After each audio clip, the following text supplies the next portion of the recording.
nating bigyang diin na base sa mga pangyayari at based on the facts at hindi sa fake news, ito ang naganap. No? Yung resolution po was filed September 25, Monday. Noong Merkules, September 20, or 5 days before the filing, 16 na senator na po ang pumirma sa resolution. Ang instruction ko sa ating Chief of Staff ay hanapan pa ng paraan para makakuha pa ng dagdag ng mga pirma. At base sa instruction na ito, on 12:22 p.m. of Thursday, September 21, the following day,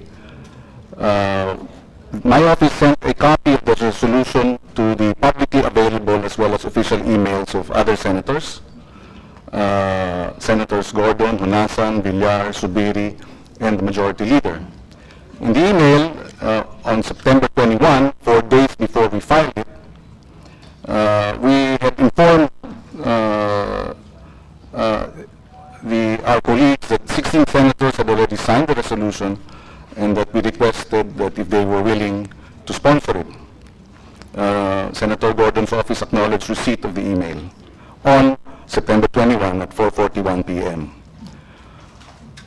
So that was Thursday. Friday, Saturday, Sunday, Monday at 5:30 p.m.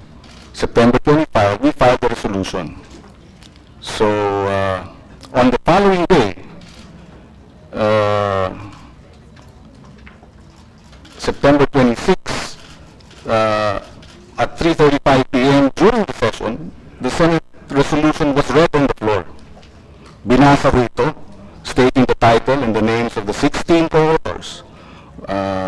At nirefer po ng ating Senate President sa committee ni na Senators Lacson at Ontiveros.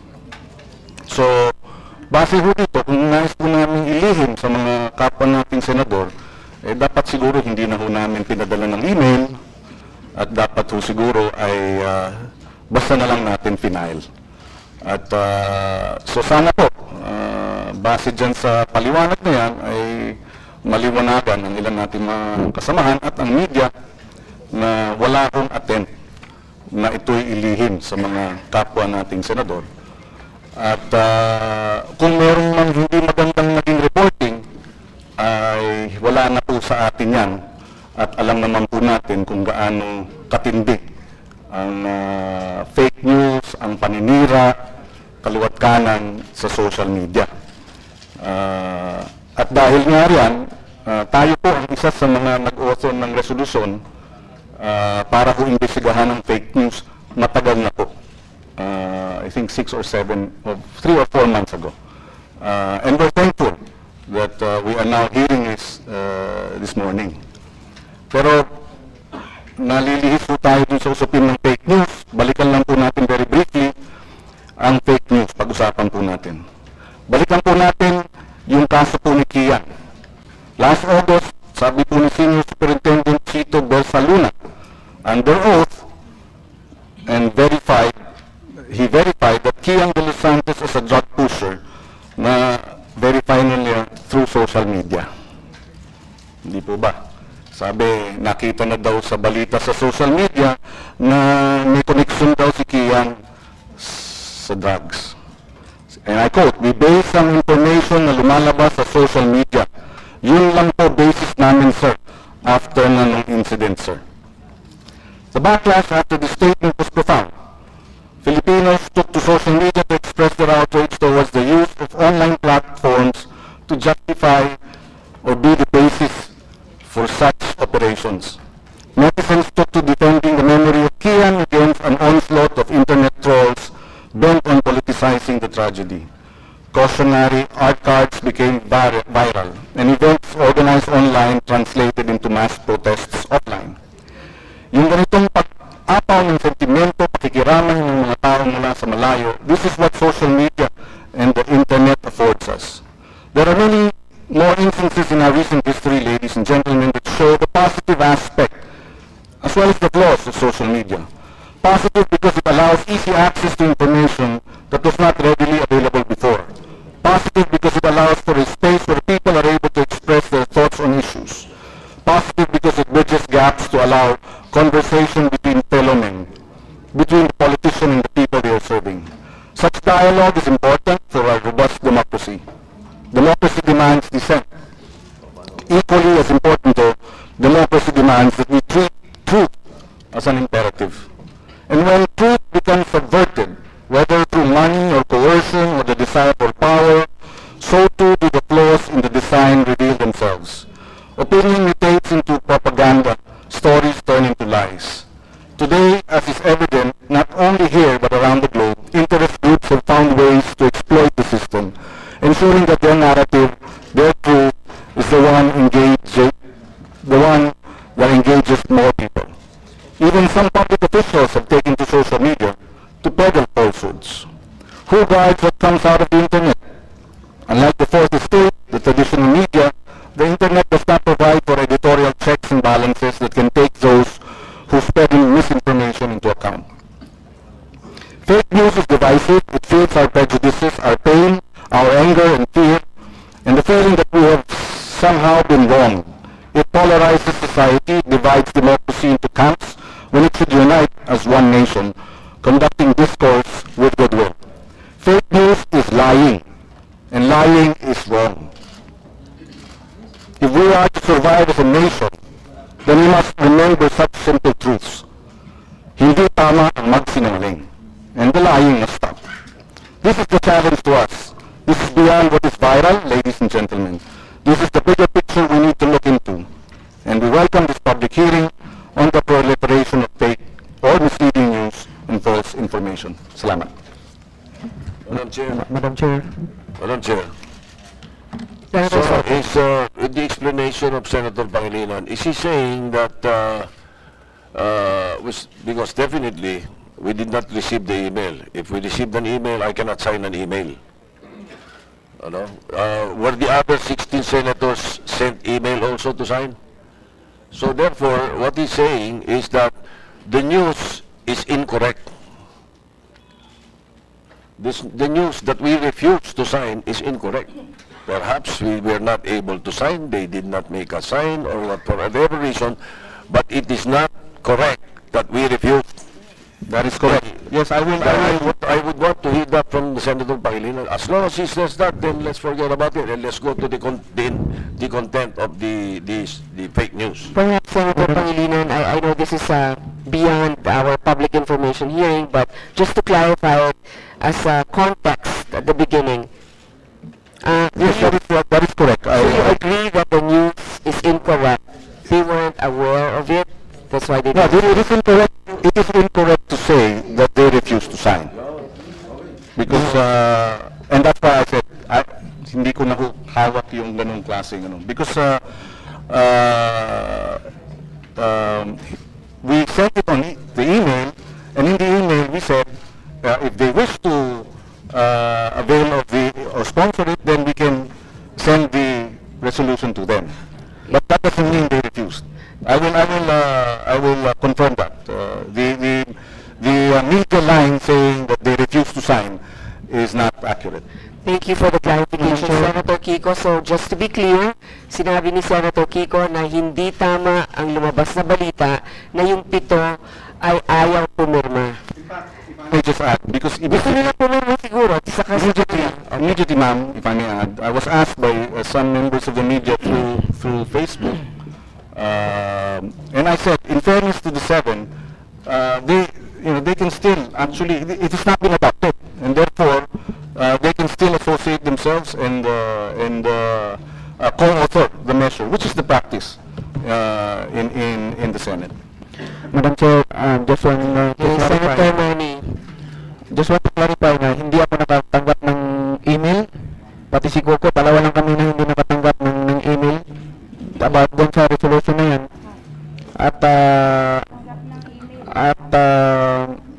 At mali yung sinasabi na in-email sa amin, hindi namin natanggap namin yung mali po yung lumalabas yung just clarification lang dahil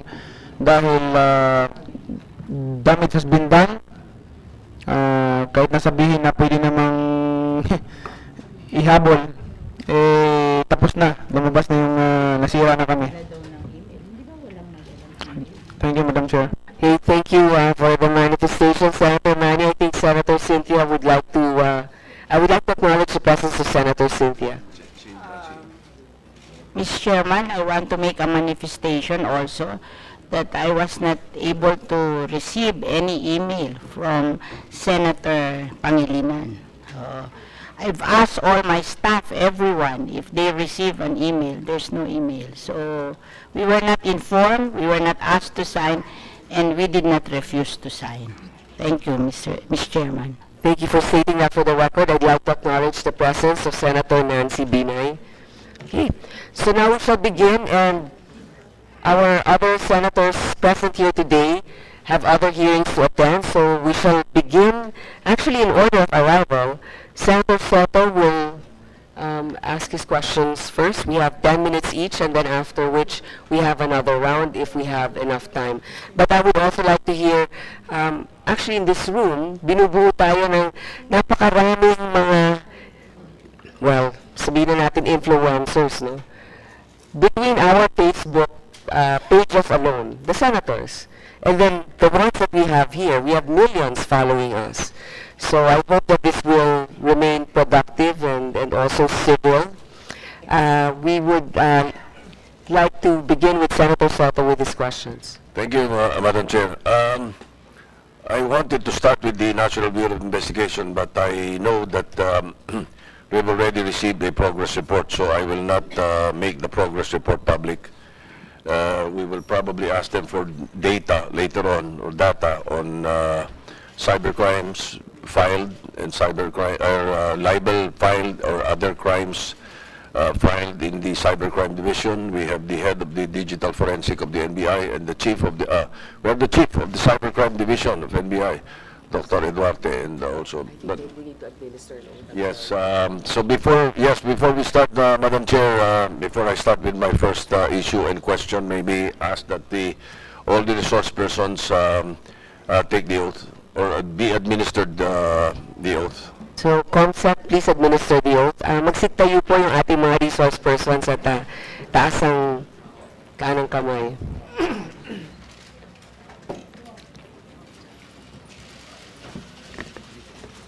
Do you swear to tell the truth and nothing but the truth in these proceedings?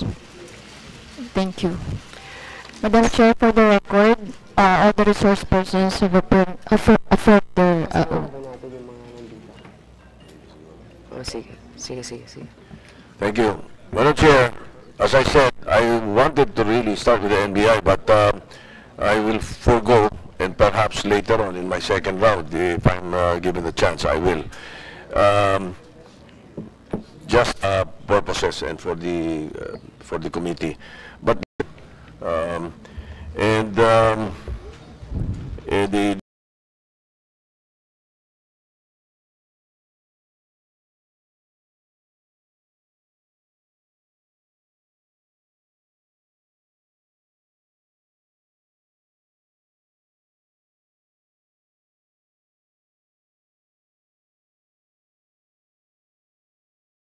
So, half anonymous, half not.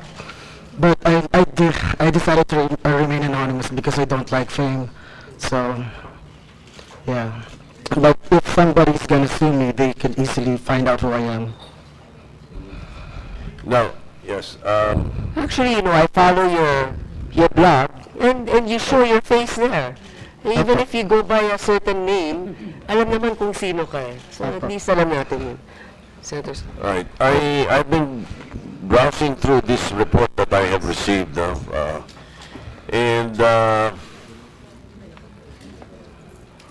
you apparently have uncovered many other websites. Do you call it a website or blog or? Actually, sir, ang problema po natin, yung mga karamihan po yung mga Facebook pages na mga anonymous na nagkakalat ng fake news. Kaya lang po yung mga Facebook pages na yun, meron po silang mga nakatie up na websites. So, sa akin, yung Facebook page po na Thinking Pinoy, yung nakatie up na website na thinkingpinoy.net. So yung po Silent No More Philippines na Facebook page, may nakatie up doon na silentnomoreph.com. Ngayon po, yung po sa binasa ninyo na article na Senator Soto, here's the guy you're looking for, I discovered po na yung mga websites ng Silent No More, ng Madam Claudia, and a lot of other websites share ano po, a similar characteristic na all those websites serve advertisements from a single account. Tapos po, I was able to find out who the account holder is. So, yun po yung si Mr. Edward Angelo Dayaw, na dati pong member ng Presidential Communications Operations Office under President Aquino. So, yun po. He's the person behind the Silent No More. And how were you able to go about this? Because I kita ko sa report, no? Opo. You do a simple who's lookup. Who is po yan? Ganito po, sir. Who is Who is lookup? po? Hiwalay ito, which is basically shows the contact information of a website's registrar, administrator, and tech contacts. Opo. Initially, kasi po ganito, una po lang ito yung issue na yan, nung hinahanap namin kung sino si Pinoy Ako Vlog. Kasi po matagal na kami nilalabel niya ng kaibigan ko rin na vlogger na si Sas Rogando Sasot. Tapos po si Sas, nung ginamit po yung who is na utility, yun po yung online utility para i-check kung sino yung registrant, sino yung administrator, yung mga contact details po ng tao behind the website. Ngayon po, nung chinek po ni Sasot yan, lumitaw po yung pangalan ni Kokoy Dayaw, Edward Angelo Dayaw, his phone number, his address. All that information ay freely niya na binigay doon sa domain registrar, doon po sa kung saan siya bumili ng domain name. Kaya lang po, nung nabisto, hinayip na niya. Kaya lang po, too late na. So, given that lead po, hinanap namin kung may connection si Kokoy Dayaw doon sa Silent No More. At yun nga po yung lumitaw, doon po doon sa naging blog post ko po na pinublish po several days ago. Alright. Can you walk us through how do you do this? And I'm sure I would want the NBI to monitor, no? Okay, step 1 po, ang una ko pong gagawin dyan, kukunin ko po yung Google AdSense Publisher ID. Madali lang yung AdSense. Google AdSense Publisher ID. Yung po Google AdSense, yun po yung facility ng Google na nag-aalaw po na kumita yung mga web owners by serving advertisements in their website. So kumikita ito mga ito? Opo, kasi baka sa website silentnomore.com na to. Lahat po sir, yung pinaka-common po na paraan para kumita sa mga websites ay Google AdSense. So, ang chinek ko po dyan, yung publisher ID nung Silent No More PH. Tapos nakita ko nga po na yung publisher ID starts with 8 something. Check ko lang po it starts with, it shows a unique publisher ID. Tapos po, ang ginawa ko sir after that, chinek ko yung mga ibang websites na gumagamit ng same Google AdSense publisher ID. At lumitaw nga po na kamukha niya ng website, kamukha niya ng publisher ID yung sa propinoy.net at saka po yung sa madamclaudiaako.com. Alright. Siya rin yan, yung Mr. Dayaw. Yung pong propinoy.net, yung sinatupang rin, kasi pang ganit po yan eh. Pag nalaman ko na pareho yung ads nila, ibig sabihin, iisa lang yung kumikita sa Silent No More at kumikita sa propinoy.net, iisang entity lang. It may be a person or a group of persons. Ngayon po, binaground check ko naman kung sino po yung may-ari ng propinoy.net. As I found out po na dalawa po yung tao. Una, si Mr. Edward Angelo Dayaw or ang nickname ni Kokoy na dating tao ng Aquino era PCON. At saka po yung pangalawa ay yung co-founder at saka po deputy editor si Miss Nina Terol Zialcita na dati pong political communications head ni Senator Kiko Pangilinan. Dati rin pong political communications din ni Senator Bam Aquino. Sorry po, kinakabahan ako. Nag-head rin po siya ng elections po ng senatorial campaign ni Senator Bam Aquino noong 2013. Siya rin po nag-hold ng nag-media head rin po ng 2010 senatorial campaign ng LP. Siya rin po ang nag-editor po ng Tayo Magazine ng Tayo Foundation, isa pong award-giving body na pinounder ni Bam Aquino, ni Senator Bam Aquino. Dali lang po 1 minute, kinakabahan ako. Okay lang. Maraming salamat. Kasi anyway, mentioning the affiliation does not necessarily implicate the principal. Yes. I mean, just to put some perspective. Hindi po, medyo starstruck po kasi. Kasi po senador eh. Pero, seriously, Binubuhala mo pa kami. Okay, go ahead. pero ano po ma'am? So basically po, ang napatunayan ko doon, so far dyan po sa unang article na yan, ay si Coco Bayaw, siya yung web administrator ng mga websites. He does not necessarily create the content. And besides, with the sheer number of websites that is under his name or is owned/controlled or controlled by him, I think po na meron pa po siyang team behind him creating the content. So he's administrator. Pero po control po siya sa lahat ng Doesn't mga necessarily create the content, ganun, of Hindi po necessarily websites that he operates. Mahigit 20 po eh. 20 plus? Mahigit 20 po. Pero po yung Can you submit to us a list of all this?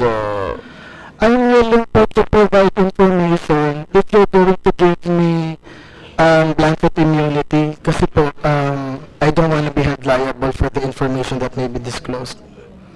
Well, I don't think you're committing any crime by giving us a list. No? But we can consider that later on, perhaps. Well, I can give you a list of the information that is freely available online. Pero po, I Dahil accidentally... hindi lang namin alam hanapin. At yung mga katulad mo ang nakakahanap. Actually, alam ko hanapin ng mainstream media pero nagpapanggap sila na hindi nila nababasa yan eh. Kasi po sir, yan po, kasi po ang style ng thinking Pinoy when I write articles, I write them in a way na po pwedeng gayahin nung nagbabasa kung paano ko dinerive yung information. So ngayon, if mainstream media has a grudge against thinking Pinoy, it's okay. Okay lang sa akin. Pero, kung honest po kasi pinaklaw na sila eh. Pero po for 5 days na, hindi walang nagpa-publish kahit isang outlet. So, yung pong problema kasi ng fake news, totoo na madami po mga website na niloloko ng tao. Pero po, kailangan din po ng mainstream media, hindi po nananakaw po ngayon dito, na konting introspection.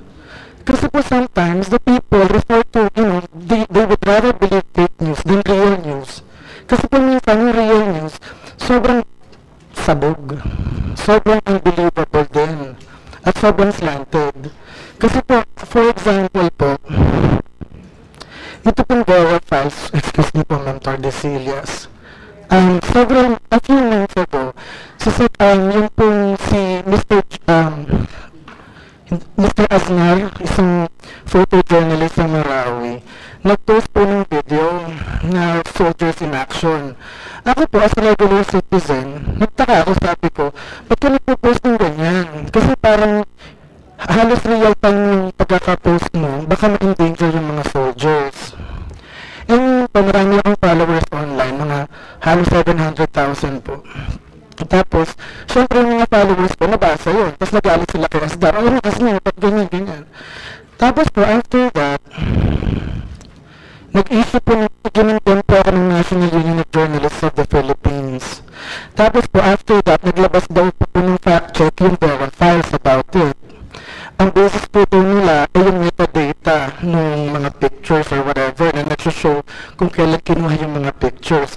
Kaya po, ang hindi ginawa ng Dora files ay i-check yung iba pa mga files ni Aznar. Basically po, ang napakita ko nung nagsulat ako ng rebuttal sa Dora files ay 40 yung mga timestamp dun sa mga files ni Aznar. So basically po, pointless po yung ginawa nilang fact check. However, wala po akong narinig na reply or anything of that sort from Dora files. So what I'm saying is this, hindi ko po alam yung right of reply.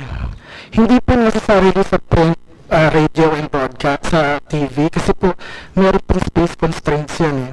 At yung di po kailangan ba't hindi po masa yung FOI dati. Pero po at least doon sa social media at saka yung mga websites ng mga news agencies.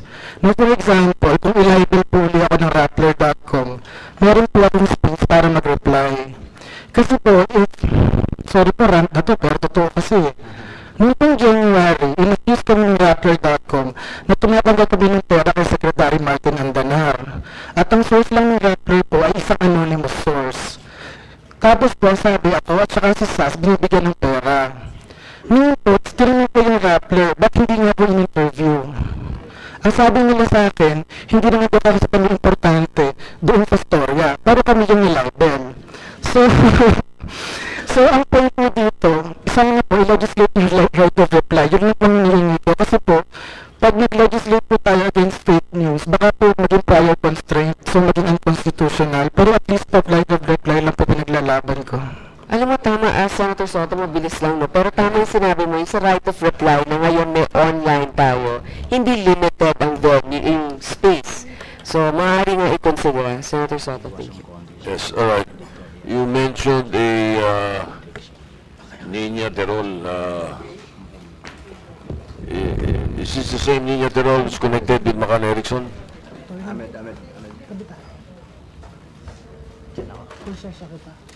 I'd like to acknowledge the presence of Senator, the Minority Leader, Senator Drilon, and of course Senator Bamakino, Senator Zubiri. Thank you. Is this the same Nina Terol of Macan Yes, Erickson? yes, the same individual that was under Senator Bamakino from, I think, 2012 to 2014. And then who's the SAS sinasabi mo? SAS referring to SAS is, no, SAS referring to SAS is another blogger who's a close friend of mine. We work together on a lot of things. Okay. Do you think the Google AdSense ID or account denotes ownership or of a website, or is it possible that the owner of the website be different from the owner or the one who owns the Google AdSense ID? That is possible po. Kaya lang po. That is possible, but that is a common thing. I can answer that po in an executive session if you will grant me immunity kasi I don't want to break laws. We'll consider that later on after perhaps the rest of the hearing is done. Consider your request. Pero disclaimer lang po, sir, hindi ko po sinasabi na complicit si Nina Terol doon sa issue. With the permission of Senator Soto, I just want to clarify. Madam Chair. Madam Chair, just a quick clarification because he wants to go into executive session. Why is that? I think he wants to go on executive session before he divulges certain individuals that are connected with certain websites or blogs. Why does it have to be an executive session, ma'am? Maybe be clarified. Well, I think he's just being cautious, and we can't blame the individual for being cautious. Mr. Chairman, I don't think he's being cautious at all, Mr. Chairman. After all, he's been stating individuals who have worked here already. He mentioned my name already. So, nasan po yung caution doon? Baka magandang kwento na lang nyo lahat ngayon. Kalabasan na, Mr. Chairman. Hindi, alam mo, there's a way, okay. Wait, Madam Chair.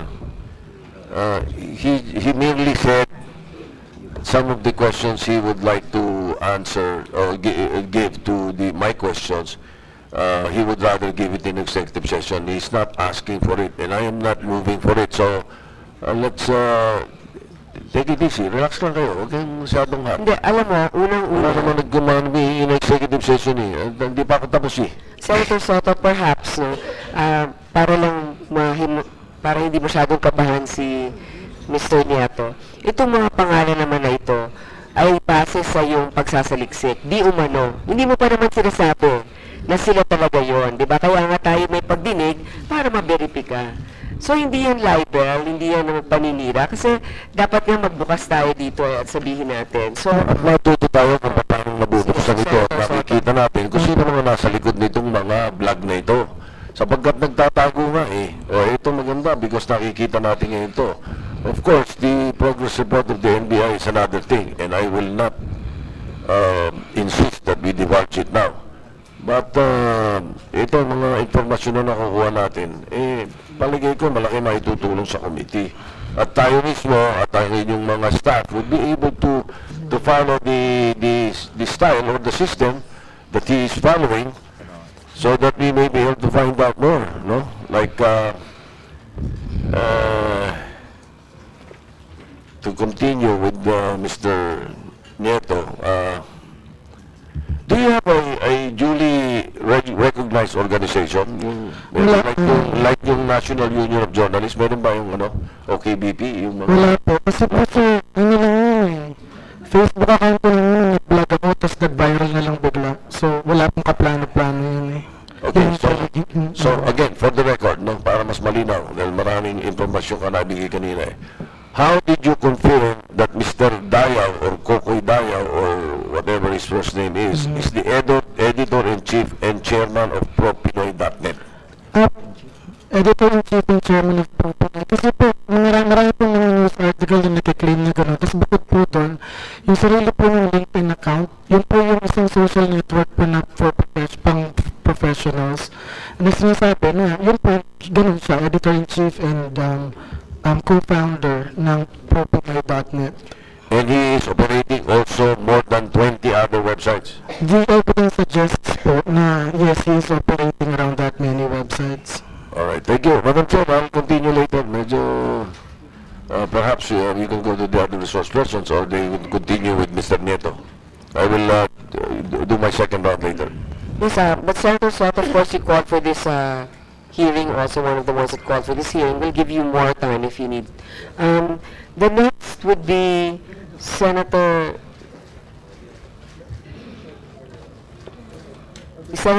Meg Zubiri is requesting that he delivers a statement. Perhaps you can ask Senator Pacquiao because he's next. Okay lang, if that's all right with Senator Pacquiao, I'll just give an opening statement. Thank you. It's not a prepared statement, it's just from the heart. I would like to just say that I was not told about this resolution being circulated by the senators. I know Senator Kiko Pangilinan approached my desk, I clearly remember that, but I was about to give a privileged speech about Acho Castillo on his death. And I said, let's talk after, and he never came back. We saw each other in the lounge. He never mentioned about the resolution. So I'd like to put it on record that if it was in front of me, as I mentioned in my statement in the Senate, I would have signed it, because in all my official positions in the Senate, whether inside the Senate halls or even in the lounge, is we are against EJKs. As a matter of fact, I led another resolution signed by all members of the majority condemning all forms of EJKs, not just with minors, not just with the children, Your Honor, Madam Chair. I'd like to put that on record, and it's quite foul that whoever this fellow is in Silent No More would accuse the seven of us, because after that I spoke to Senator Pacquiao, Senator Villar, and they were so upset that they were not approached. And we were not told. Usually our COF, chiefs of staff, would discuss it among themselves. It was an important minority, majority, all-member resolution. This time we were not told. So I don't want to impute any malice on the members of the Senate who pushed for that, but what intrigues me, Madam Chairman, is how it was published, how it was treated after to the media, to the online sites. And therefore I'd like to condemn that, strongest terms, and hopefully at the end of this meeting we can come up with a conclusion on who's at fault and what we could do about it. Thank you, Madam Chair. Madam Chairman. Thank you. Just very quickly. Okay, Senator Pacquiao, would you allow Senator Pangilinan a few minutes? Very briefly, Madam Chairperson. Senator Zubiri himself said that I approached him. So if I wanted to hide it from him or not have him sign it, why would I have approached him? I think we should be able to distinguish between the impact that it had because of social media and what we were doing prior to it coming out of social media. I approached him, yes, I will confirm that he said, I am just going to deliver a privileged speech and therefore we can talk about it later, and therefore I said, yes, okay. But if my intention was to hide it from him, why would I have approached him in the first place? I did not go back to him, that is correct.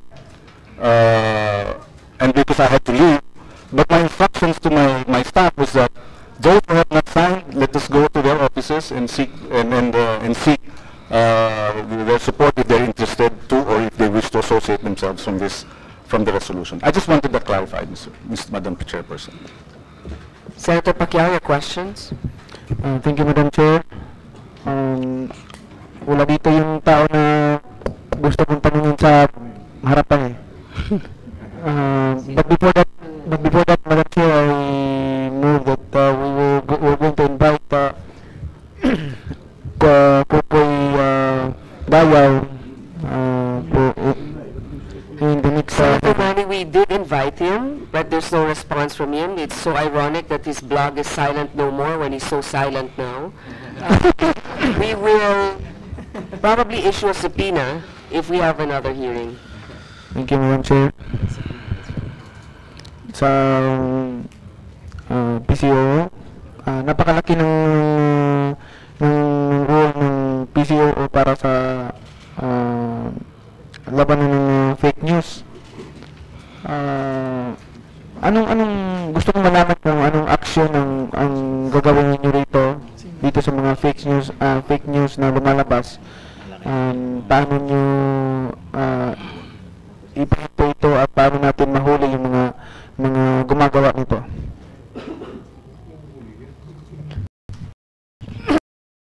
Fake news, false news, or false information are not something new. In fact, Article 154 of the Revised Penal Code of 1930 and Presidential Decree Number 90 of 1973 both penalize false information and the publication or otherwise propagation or proliferation of which. With the advent of technology, where information spreads like wildfire in a matter of seconds, the problem on fake news has reached alarming proportions and on a global scale. It is not something that is endemic or unique to us in the Philippines. The phenomenon has grown directly proportionate to advancements in information technology. Even the most powerful and holiest people on earth are not spared from this new age scourge. Now the question is, how do we deal with it? Should we just shrug the problem off like ordinary chismes or rumors that we should allow to pass for being nothing of value? To ignore them when our names are maligned to the point of dishonor and when our reputation is besmirched beyond repair? Or should we fight it by criminalizing such acts as spreading fake news? If we so decide to deal with the problem head on, the next question that comes to mind is, in what way? To arrive at the most intelligent answers to these questions, the first and the most important thing to do is to find a legal definition for fake news. Some may even argue that what could appear as fake news to some may not be fake news to others. Ergo, the need to clearly define fake news, determine its parameters, before we could even talk of penalizing those who would create and or spread them. There should be clearly established and identifiable elements in spotting fake news. For starters, we can argue that fake news is open to the unscrupulous and malicious propagation of information that aims to deliberately mislead or misinform a targeted audience, or tend to cause panic, division, chaos, violence, and hate among the general public when the source or author commits reckless disregard of the truth or even factual details about a particular issue of interest. But defining fake news, spotting them, or penalizing those acts are easier said than done, considering our democratic environment. Thus, the need for a carefully studied, well thought of, and generally accepted measure to discourage people from committing what would eventually be considered an unlawful act. For instance, if we are to construe false or erroneous or even mistaken news stories to po mga kliyente as unlawfully fake, to include biased opinions or substandard professional views, then we are facing an even greater problem. We must remember that in Article 3, Section 4 of the Constitution, our tendencies to exaggerate or project one-sided opinion or even lie at times are protected rights in the form of free speech and expression. And the Charter forbids passage of any law that will abridge these freedoms. Another point, in fact, is the difficulty in identifying the publishers of websites or web pages that are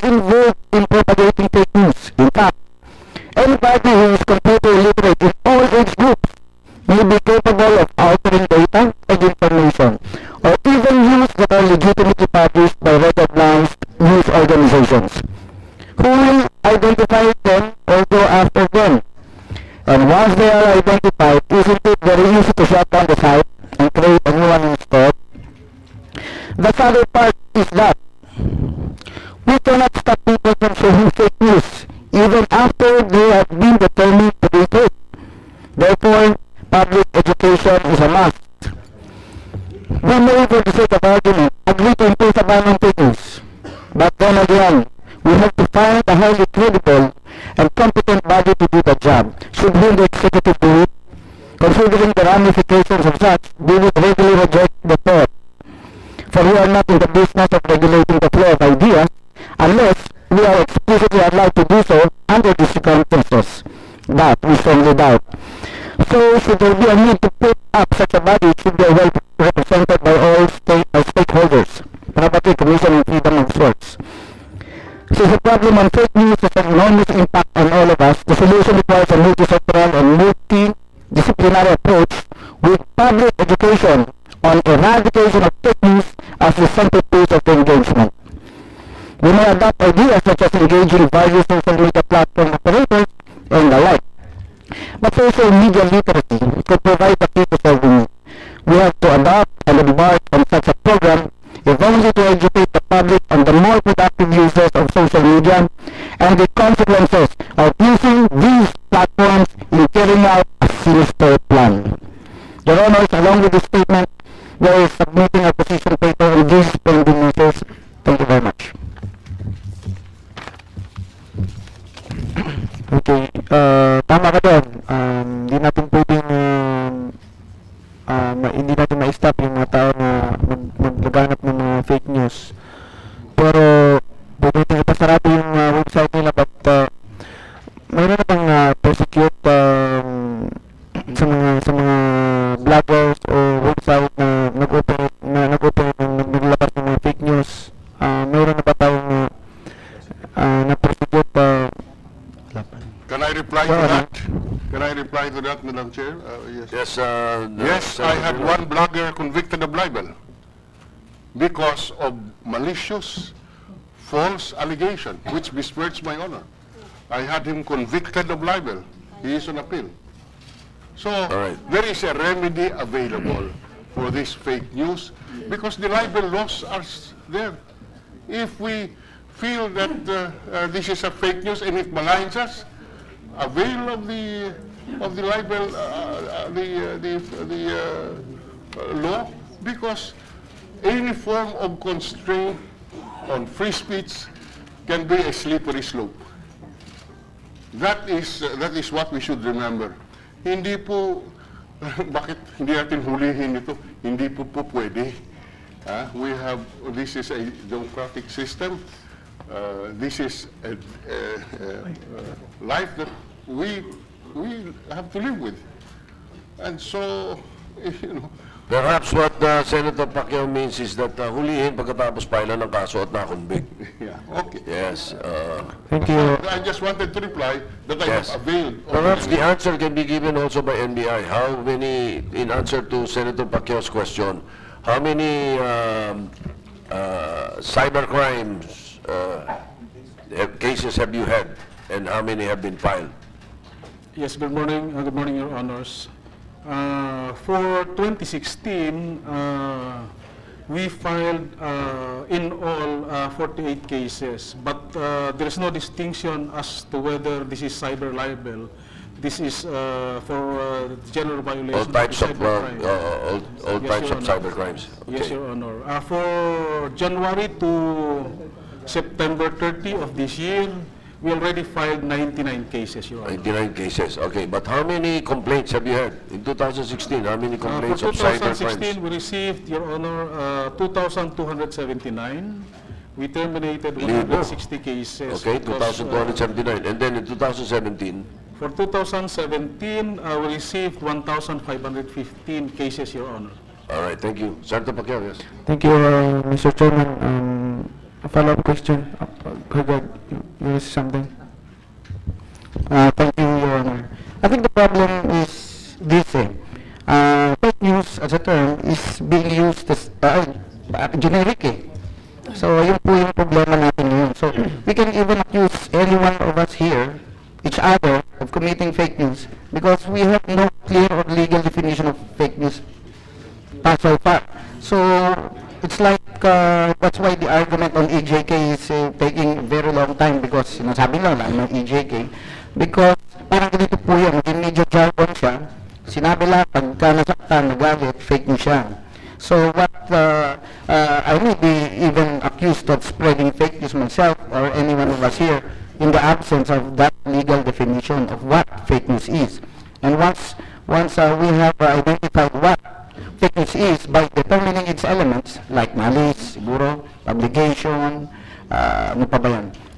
Yung reckless disregard of the truth. Ang problema po kasi dito, pag sinadya kasi yung news, kinuha ko yung news na totoo, alam kong totoo, tapos para sirain si Senator Pacquiao, iniba-iba ko yung laman niya, at saka ako pinablish.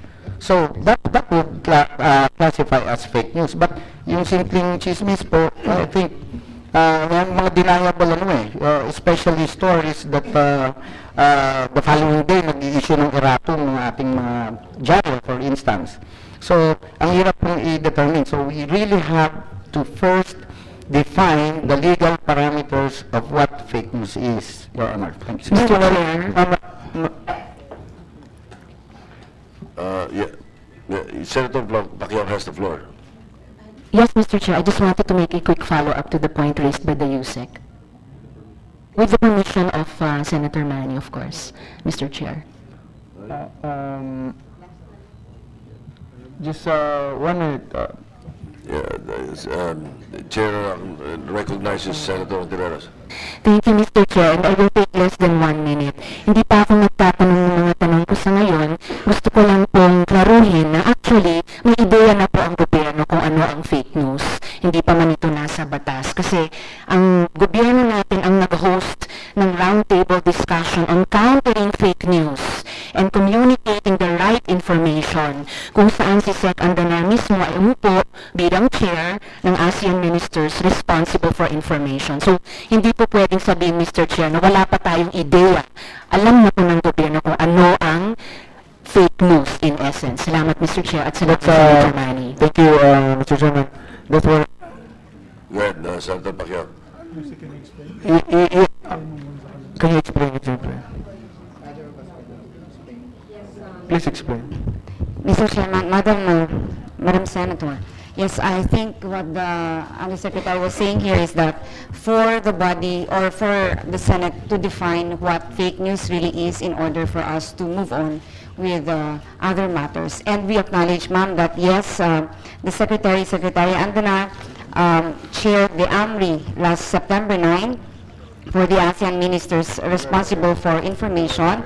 And we were there during that forum, and it was just a forum, but it was not a forum to define fake news for it to become a law that would be penalized by our government. All right. Senator Pacquiao. But by the way, I'd like to acknowledge the presence of Senator Joel Villanueva and Senator Ontiveros. Thank you, Mr. Chairman. Mr. Chairman, if I may add something to... Okay, go ahead. Okay, for Senator Ontiveros. Yes, we were there during the roundtable discussion. And that discussion, for your information, Your Honor, was a gathering of media personalities from ASEAN and Japan. So they gathered there to tell their own stories about Facebook and to tell the body to formulate a regional approach in combating fake news. So one of the most important decision that where they arrived at, yung pong binanggit ko kanina, yung media literacy. So it was suggested there by the representatives that we should go down to the grassroots level all around the country. Yes, and it's all part of our position paper, ma'am. Thank you. Thank you. Tama naman yung sabi ni Rizal Gaboros na malalaman din natin yung kung ano yung fake news, like recently, yung wife ko, lumabas na patay na daw. Tapos, ang daming nagtawagan sa cellphone ko. Anong nangyari? Dito sa Pilipinas, sa Amerika, maraming puno ng tawag dahil lumabas sa news na yung asawa ko raw namatay na. So, ang ano natin doon is gusto kong malaman kung may data na ba tayo na how many website, bloggers or pages that's spreading this fake news. Yes, Senator Pino. Sir, we don't have the data on that because perhaps it's not within our mandate or jurisdiction to monitor websites that are bogus or legal. Sir, may I take this opportunity, Ma'am Chair, Sir, Senator, and members of this committee, may I take this opportunity to give 3 points on the stand of PCO on fake news. First is to have a definition of what fake news is. And second, we formally suggest that a massive media and information literacy campaign would be implemented throughout the country with whatever ways this body would like it to be implemented, but we are doing it on our end. On the side of the Presidential Communications Office, we are reaching out to local government units, local communicators, private and public, in order to campaign on self-regulation, on how to self-regulate themselves in so far as the hyper-digital and social media is nowadays. And of course, we'd like also to take note on the position of Senator Pangilinan on possible amendment on the Cybercrime Act, perhaps to look into the Cybercrime Act, which may not limit the persons who first published the fake story, but it would extend to those who would maliciously share the fake news. That's all, Your Honor. Senator Manny, perhaps you can also ask the NBI cybercrime group. They're the ones that are supposed to monitor also these things. PCO is more on public information and the dissemination of hopefully accurate information. Yes, to NBI, kung minomonitor pa nila itong mga fake news, anong action nila, anong action ang ginawa ninyo para dito sa mga fake news, mga bloggers na website na palaging naglalabas ng mga hindi totoong balita. Anong action nyo dito na paano nyo minomonitor ang mga fake news na ito? Yes, Your Honor. Actually, when it comes to social media platforms spreading fake news, wala hong government agency that monitors the same, but we are acting on complaints referred to our office, meaning we are only acting on cases referred to us. But for me or for our office, the fake news, if it will result to libel and other cases, it will be actionable by the office. Otherwise, we cannot act on it. Thank you. Thank you, Madam Chair. Mga katanungan ko doon sa yung nagpataas ng buhok ko sa likod, ng nagpaputi ng buhok ko, yung si Kokoy Bayaw. Madam Chair, may I have the floor, please? Asset Mukmuk. Yes, ma'am. First of all, I would like to thank your office for inviting me today at this Senate hearing as a resource person dahil po, biktima rin po ako ng fake news. Hindi pa po ako na-appoint bilang opisyal ng gobyerno. Naglabas na po itong ABS-CBN na ako daw ay na-appoint bilang customs consultant. At dahil po doon, ako po ay na-bash online. ito rin pong anonymous Facebook page na Madam Claudia na di umano ay hawak din nitong Kokoy Dayaw ang nagpalabas po ng peking cheque na ibinayad daw po sa akin ni BBM na hindi naman po totoo dahil ang nakalagay pong pangalan doon ng Margo Uson at hindi ko po kompletong pangalan yon. At isa pa po, kadalasan po nagpapakalat din ng fake news ay ang ating ilang mainstream media. Katulad po dyan ng GMA na rin. Nung sinabahan ko si Pangulong Duterte doon, sinabi po ng GMA na ako daw po ay nag-selfie sa loob ng Grand Mosque sa Marawi na nakaboots. Hindi naman po ako nag-selfie doon. At dahil po doon, nabash po ako ng ating mga kababayan at humingi naman po ako ng paumanhin sa ating mga kapatid na Muslim. Ngunit yun po ang mga halimbawa ng mga fake news. Kaya po, andito po ako para suportahan po itong hearing na ito dahil po ako po ay biktima ng fake news. Thank you, Your Honor. Asset Mocha, salamat sa iyong manifestation. At least alam mo ang nararamdaman ng isang nabibiktima. Diba? So, napapahalagahan natin dito ang importansya nito. At alam ko na nababash dito ang mainstream news. Ang mainstream news ay meron din function. Kayo siguro yung, kung fourth estate sila, kayo yung fifth na nagbabantay sa kanila, checks and balances, walang perfecto dito. May nag-text din sa akin na sinabi ko daw kanina na fake news is in the eye of the beholder. That's not exactly what I meant. Fake news is fake news. What I'm trying to say is this. It's in the eye of the beholder because sometimes we choose to believe certain things without vetting it. That's why we look at it with colored lenses. Ang nangyayari dito, tinitignan natin kung pula ang ating pananaw o dilaw ang ating pananaw, hindi natin iniisip na kung sasabihin natin saan galing ang news na yan, something that we believe in. We need to vet it.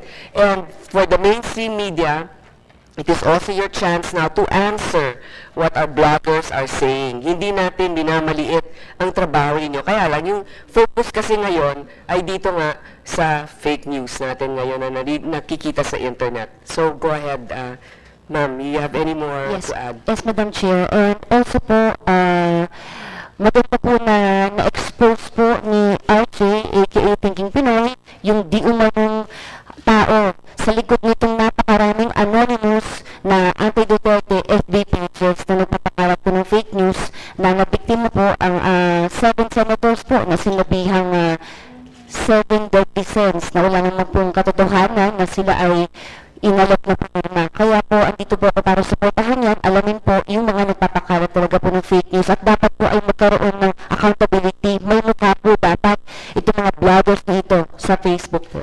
Tama. Dun sa sinabi mo, hindi lahat sumasang-ayon sa sinasabi mo. Ako minsan, hindi rin sumasang-ayon sa sinasabi mo.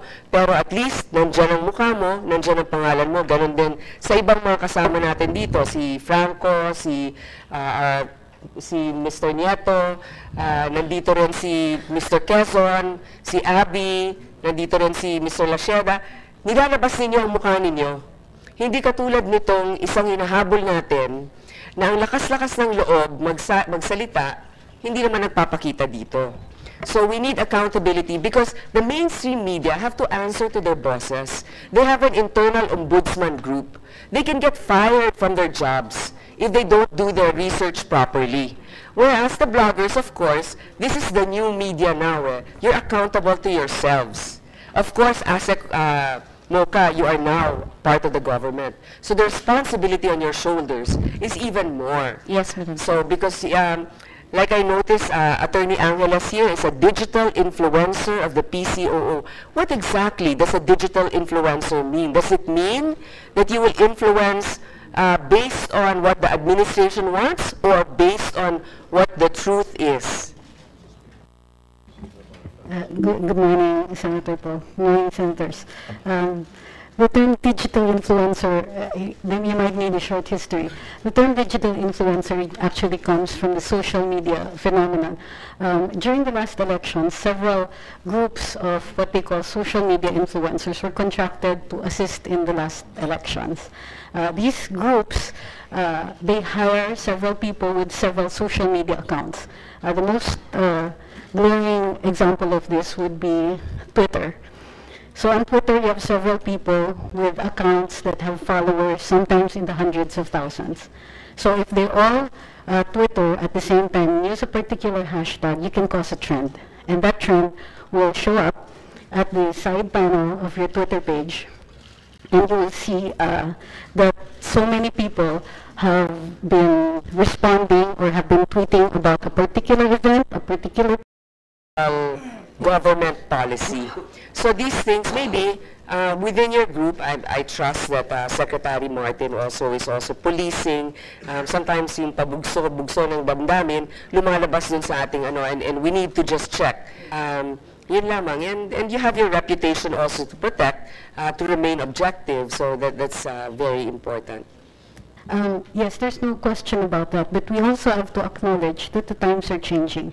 For example, government information sometimes needs to be put out there, and the best people sometimes to put them out there are social media people with lots of followings.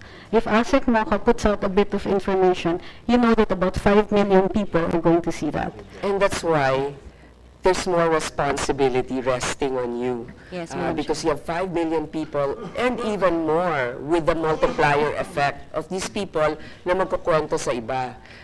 So talagang tinitingala ka ng mga taong ito. Maganda rin siguro ang pagkakataon na pagbuklod-buklod imbis na paghiwalay-hiwalay. Pero naintindihan ko kasi lahat kayo, first year pa lang ninyo sa office, tinitira na kayo eh. So defensive mode. But remember, our mandate is to be loyal to the common good, to the people. Okay, Senator Manny, I'm sorry to have interrupted your time. Ipapaliban ko na muna yung pagkatanong ko. What's your item? I think it would be akin to consultant, to contracted service. Okay. But you mentioned kasi parang digital influencers were hired during the previous election. So among the influencers present here, sino sa inyo mga na-hire during the previous elections? If I may, for the most part, when the digital influencers were being hired, part of the agreement is confidentiality. So I'm not sure if anybody would be willing to admit to this. Ako, I can say I wasn't. So I'm not sure if anybody else was here, though I understand that the contractual obligation would be, in part, confidentiality. So can we hear from the other influencers? Sorry. Hi, I'm Franco. Are you asking during the election season? 100,000% no. I was not. No, I was not hired by anyone or accepted money from anyone during the elections, and I think a better person to ask would be the one behind nasaan ang Pangulo, because they were indeed hired for black propaganda, according to my sources. So who are the ones behind nasaan ang Pangulo? Well, from the information that I got, it's also in my website. You may want to invite Ms. Joyce Ramirez, because she allegedly was the person who commandeered the entire campaign with, it was basically... This is during the Mama Sapano incident. Yes, yes. Okay, nasaan ang Pangulo was trending because they were wondering what the President at that time was doing. Yes. So nasaan ang Pangulo? Who hired her? Allegedly, it was well, Mar Rojas. Wait a minute. Did we hear this right? Yes. Who hired the influencer to do the trending on Miss Joyce? Joyce Ramirez is not exactly an influencer. She's more like a PR lady who handles, who has control over influencer, who has contracts with influencers. Okay, so she claims that Secretary Rojas hired her to trend nasaan ang Pangulo, which is actually against President Aquino at the time? Let me clarify it, ma'am. The nasaan ang Pangulo campaign, based on the information that I got, is a campaign that's intended to pin down all the blame over the Mama Sapano incident on President Aquino, apparently so that if Mar runs for the presidency, he can be shielded from the bad PR. So basically, back then, because the Mama Sapano involves the DILG and Mar was under DILG, it will be Pinoy and Mar who will get the, the flack for it. So Nasaan ng Pangulo apparently was intended to focus all the bad PR on Pinoy and insulate Mar. This is a very controversial and strong allegation against the former secretary. I hope that there's actual proof to this, that Yes. services were contracted for this. Madam, And other witnesses. Yes. Who is this? Secretary Lacerda. it's a very offensive statement made by Mr. Nieto here, an allegation that has no basis. We were at the day that the caskets were flown into Fort Villamor. We were all there. Mr. Nieto spoke of a very irresponsible statement, and it's very malicious, all on the basis of allegations. You cannot speak in this floor before honorable senators an allegation which has no basis. That particular statement is malicious. And I'd like to correct him on that vigorously, because there's no such thing. If you recall during the campaign, Mama Sapano was an issue against Marojas. And if he thinks that Nasaan ng Pangulo was used as a basis to distance Marojas from the president, wasn't true. The fact is, we were all there. President Aquino chose not to be in Fort Villamor that day because he wanted the family members to spend time with amongst themselves. Secretary Lacerda, actually, when we look at the statement alone, or the act, Nasaan ng Pangulo, which is a Twitter hashtag, that's not fake news, it's a question. It just so happens it trended, and of course it's malicious if somebody, provoked it and promoted it, financially also supported it. So would you have proof? Yes, ma'am. Actually, I wrote about this in, one second, ma'am. I would also like to make it clear that this is a bit digressing, but the point in this entire topic is that if there's someone to ask, you might want to ask her. So I wrote this in February 2017, and this Ms. Joyce Ramirez gave away a Microsoft Word document to other political camps while she was pitching her services, and it includes the Nasaan ng Pangulo project. And the Microsoft Word document that she was giving out has her name on the author, on the metadata field for author. So yeah, So that's the evidence. therefore, Madam Chair, the person behind the Nasaan Pangulo is Joyce Ramirez.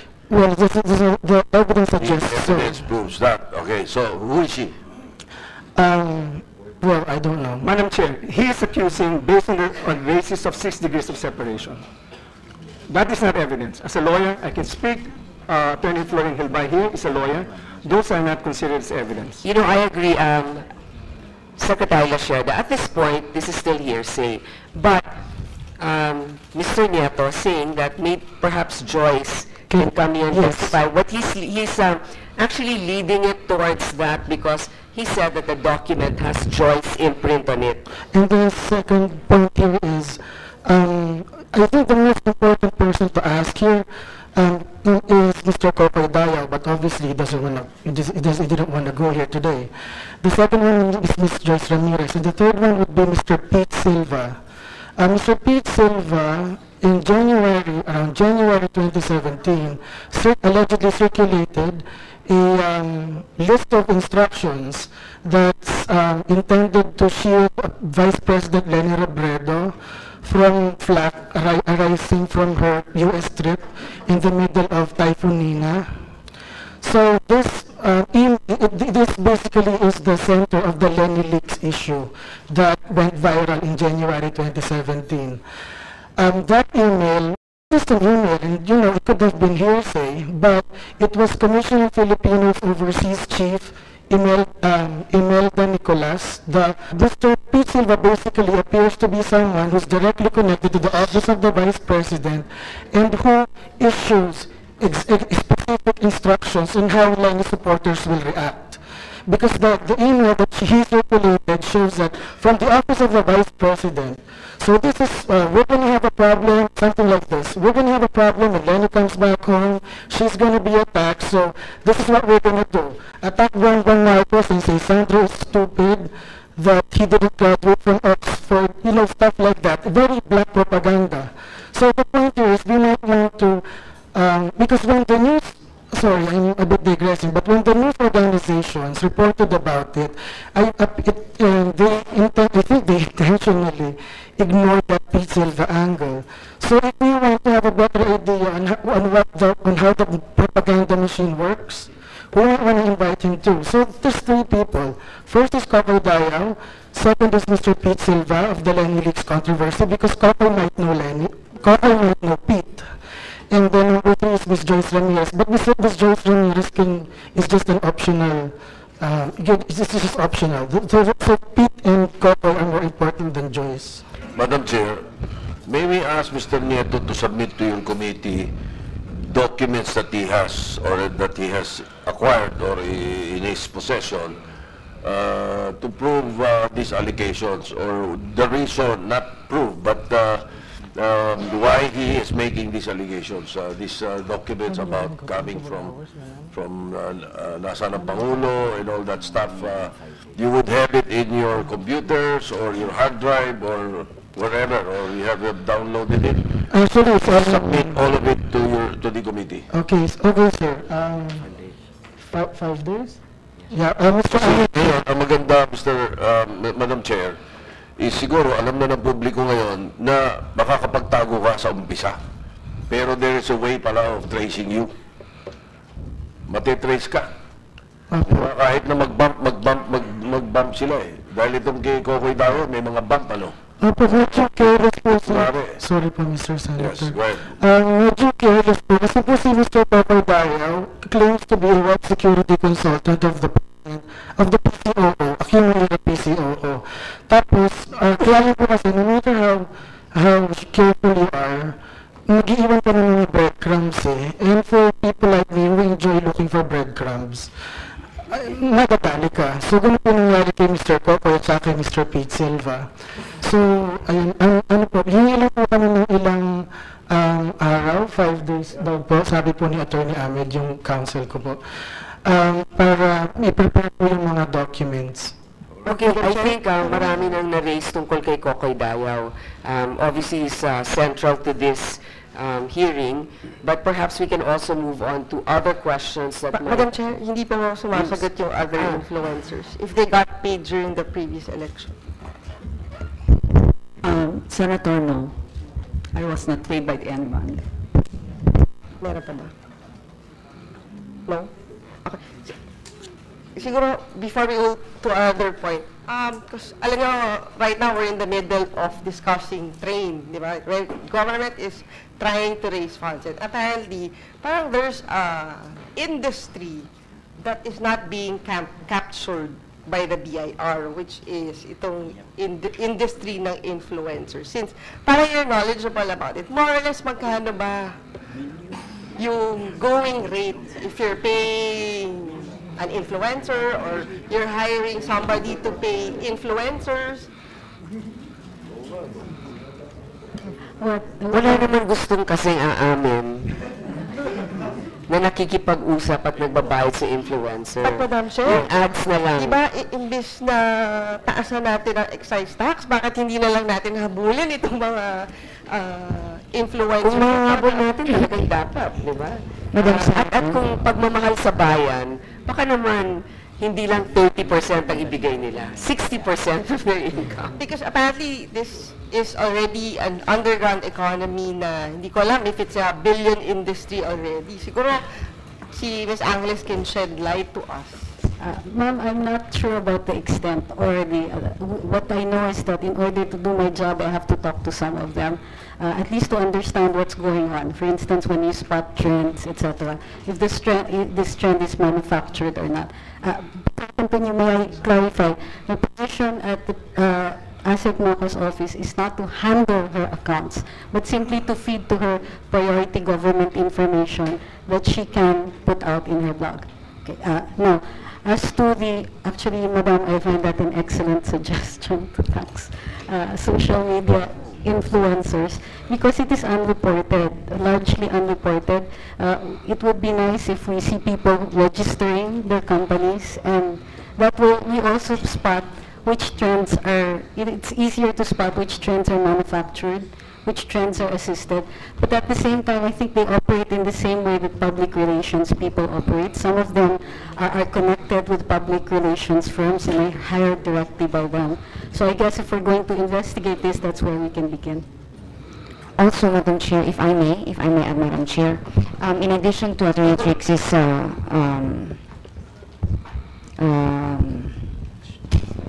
assertions, maybe add also that if the Senate could look into social media platforms in order to be able to regulate them and be able to look into how we could not only influencers answer to that part in their decision to present the news. Perhaps Ms. Ellen Tordesillas, because you were mentioned earlier by RJ, and then later on let's ask Mr. Robbie Alampay also. Yes, whereas was mentioned by Mr. Nieto, and this is brief, no, kasi ayaw kong malay yung discussion. The item was, it's about, because Verifies, we are a group of journalists that undertake in-depth reporting. And one of our projects is we do fact check. We track false claims and misleading statement of public officials and figures and debunks them with factual evidence. We are accredited, we are the only accredited group here in the Philippines by the International Fact-Checking Network at Pointer. It's a global alliance of fact-checkers committed to advance accountability journalism. Now, yung ano kasi, yung minention niya yung isang pinak-check namin siya kasi sinabi niya yung June 16 na si Jess Asnar, he's a photojournalist, kilala yan ng journalist natin dito, posted a live video of military operations in Marawi City while he was embedded with government troops. It's a very serious accusations, and because of what he said, in fact, there were the reactions to that. There was a report that the military was intending to sanction Jess Asnar for that. So meron kami, I don't want to go to the technicalities of how we do it because marami kaming, we really have a process on how to fact check. But sa fact checking ano namin, sa lumabas, ang question kasi is, was the video posted by Asnar on May 25 live? Ang ano namin, no, it was not live. It was recorded.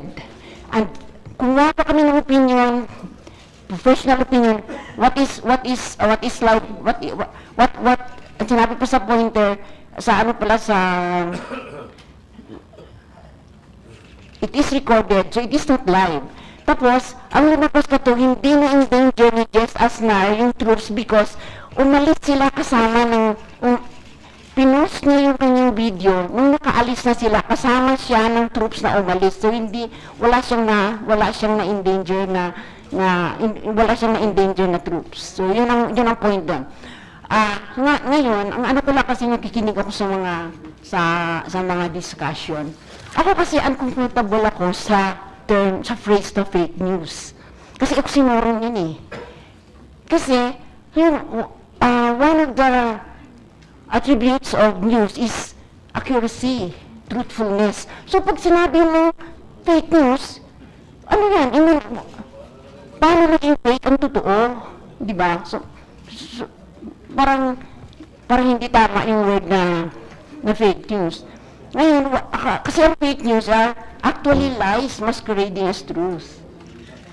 Ang tingin ko sitwasyon kasi dito sa bansa, ay may sapat naman tayong batas para madisiplina. Kung may pagkukulangan o may pagkakamali ang media, meron tayo, na-mention na ninyo kanina lahat.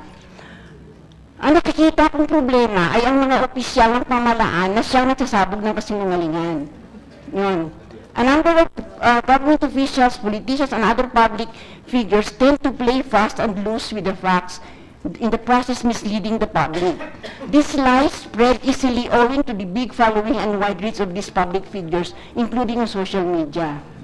Social media, yung Facebook, Twitter, Instagram, are just platforms. Na-mention ito kanina, I think natas ito kanina ng chairman. They are vehicles for communications. Whether they are constructive or destructive, it depends on us, on how we use it. Now, nakikita ko sa bill ng SB 1492, yung kay Senator Villanueva, an act penalizing the malicious distribution of related violations, yung platform na sinisisi at naparusahan. Parang hindi ata tama. Accountability should be on the sources of falsehood. Ang mahirap nga dito, minsan sa mga reporters, kapag nagbigay ng sinungaling na pahayag yung isang opisyal, siyempre kukut namin yan as accurately as we can. Ay magagamit po ng reporter sa pagkalat ng kasinungalingan at ng fake news, di ba? Now, what is deplorable in officials spreading falsehood is that they are doing this in taxpayers' money. If there has to be a new legislation on fake news, the onus should be on government officials who are the sources of falsehood, who use government resources to spread them. And this should cover the personal blogs of officials, because like who? Please cite. I will cite to you yun na lang yung President Duterte, yung bank account si Trillanes. Yun, inamin niya later on na fake pala yung ginawa niya. But it was reported, di ba? Sino po niya? Presidente. Okay, pero ginamit ng... Siyempre, di ba? Pag magsasabi kasi ng sinungaling yung presidente, kasi kami sa Vera Files, nga we track false claims. Ang dami yan, every day, every week, at least mga, ang makakaya namin siguro mga, ilan ba yung gagawin? 3 or 4 na mga false claims ng mga public officials at saka not necessarily basta public officials and personalities. So, pag sinabi kasi ng isang official yan, pag ikaw reporter, ang ano mo talaga is you quote as accurately as you can, di ba? Ay problema na kung lies pala yung binigay sa iyo ng official, then you quote the lie accurately and then you make a news report about it. Ay lie pala yun. Di ba? So di kasama ka ngayon. Ang mangyayari ngayon, it's a challenge to reporters eh. So ma'am, when the president uttered that and then later on it wasn't verified properly, did they make a correction in that site? Ano na yun ha? Kaya niya inamin na figment daw his imagination yun, nabuko na siya, di ba? So isipin mo, di ba, nagkalat ka ng kasinungalingan. Yun ang, di ba? Tapos, yun, ginamit mo pa yung reporter sa pagkalat. Ngayon ang problema ng reporter kasi we're supposed to write, to report truthfully, yung accuracy, di ba? Yung isang-isa kasing element ng news is that it has to be accurate. Pero ma'am, you know what? You already reported accurately what the president uttered at the time. What you report was a lie. But what you reported, but you didn't commit that lie. So later on, you can do further research to substantiate or to disprove. Terms are revealed. Senator Miriam Defensor Santiago has done that not only twice but thrice. And when you confront her with something else, she said, I lied. So, no, but I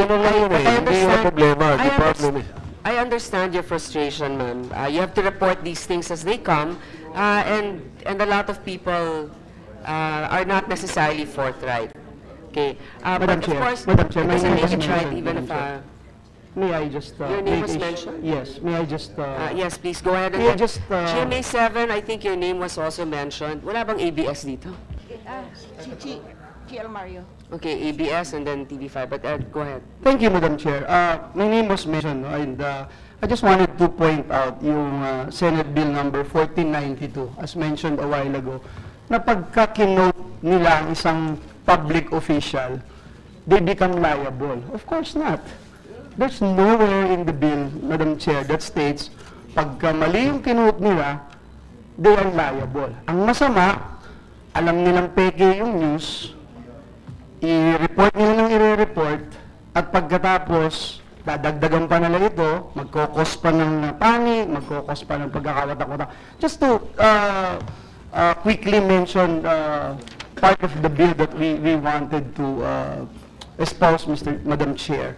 And I'd like to hear also, kasi kanina I was listening attentively to PCOO about their interest on defining what fake news is. Yung fake news, pwede nating i-leave sa courts kung ano yung gusto nilang i-define. But still, if you want to define it, let's do it. But in Senate Bill 1492, we'd like to come up with elements of what fake news is. And right here, Madam Chair, we figured out four elements. One is yung operative word dito, yung malicious intent. Malicious intent to offer, to publish, distribute, circulate. So yung pagpapakalat ng false news or information, tumutulong sa publication, distribution, circulation. Pangalawa, and all these elements must be present. Ito yung pinupush po natin. Just for the information of the body. Ito po ay nailathala sa dyaryo, telebisyon, radyo, maging sa online media. Pangatlo, ang impormasyon po ay nagkukos ng panic, pagkakawatak-watak, kaguluhan, galit, nagpapakalat ng propaganda na layong siraan ang reputasyon ng isang individual o grupo, organisasyon. At pang-apat, yung huling elemento, Madam Chair, yung may alam siya, not necessarily full knowledge, but meron siyang alam na yung kanyang ginagawa at pinapakalat na balita ay mali. Alam niyang mali. Alam niyang hindi inalok para pirmahan ng 7 senador. Alam niya yun. So, Madam Chair, and kanina, nabanggit na rin ng ating minority leader yung issue ng libel. And I just want to point this out, Madam Chair, while there are some perhaps overlaps on libel and fake news. Gusto natin pakita, no? Sa libel, habang sa libelo po, pinaparusahan yung pagpapakalat ng malisyosong statement na nag-aakusa sa isang individual na talagang nakakasira ng reputasyon o pagkatao nito. Ang fake news sa panukala pong ito na ating isinusulong dito, ang pinaparusahan po ay ang malisyosong pagpapakalat, paggawa at paglathala ng maling balita. Mali na maaaring magdulot ng kaguluhan, pagkakawatak-watak at panik. Madam Chair, sa libelo po, kahit na totoo, yung pong isang impormasyon ninyo, kung napatunayang na walang mabuting motibo, kahit totoo pa ito, walang mabuting motibo para ipakalat, maaari po kayong makasuhan, at kanina nga binanggit ng minority leader natin, may na-convict na sa ganitong pagkakataon. Dito sa fake news na pinusulong po natin, sa panukalang ito, ang katotohanan po ay itinuturing na absolute defense. So kung ito'y katotohanan, kahit na nakakasira pa ng reputasyon, etc., pwede niyong maging depensa dito sa fake news. Hindi siya magpo-fall under libel. I just want to put that on record, Madam Chair. Thank you. Thank you for the information. Senator Risa, a very quick manifestation because we have next, I think, is Senator Pangilinan. Yes, Madam Chair, very briefly, salamat po. Just pursuant dun sa tanong ng Chair kay Mr. Desillas kanina, later in fact I'll be raising questions about fake news that has reportedly emanated from the Philippine News Agency itself and also from PCOO, just to pursue the question that the Madam Chair was asking earlier. Okay. Thank you, Madam Chair. Thank you, and I'm glad that you have that information, but I would like to give, even just for 2 minutes, the members of the mainstream media here. Kasi tinira rin kayo, GMA, ABS, panahon pa ni FPJ noon, kami na mismo nagsasabi na yung ABS ay ganito o yung GMA ay ganyan. So, pagkakataon na ninyo. Madam Chair. Yes, ma'am. J. Mark Tordesilla po from GMA News Online. I-address ko lang po yung sinabi ni Asek Mokauson kanina na tungkol sa pagpapalaganap daw ng fake news ng GMA. Actually, nireport po namin noong September 12, noong una po sa online, na kinriticize po siya ni Sia Alonto Adyong ng Lanao del Sur 1st District Assemblyman ng ARMM. Yung kritisismo ng pagsaselfie niya umano nanggaling dun sa assemblyman. So we were reporting the supposed the criticism of her supposed selfie. After It's not her actual selfie, but the criticism of somebody. Did you get her side? We tried to get her side. Excuse me po, sorry, hindi niyo po kinuha yung side ko at yung pinakita niyo sa telebisyon, maling-mali po yun.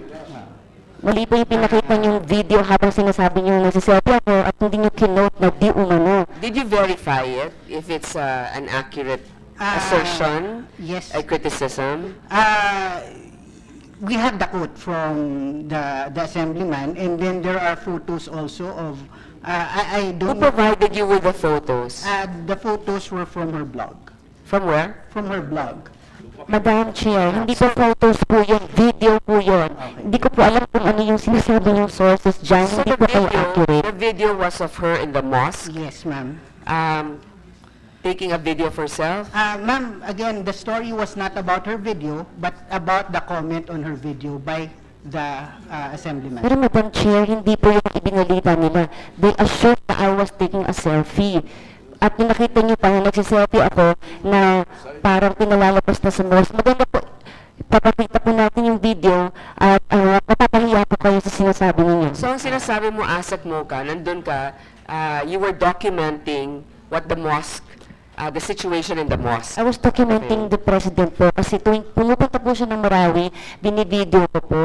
At ang sinasabi nila, picture ko daw na nagsiselfie, hindi po ako nag-selfie doon, hindi po ako bastos na gagawin po yun doon. So paano mo binivideo? With your phone, were you like this? O ito, ganyan?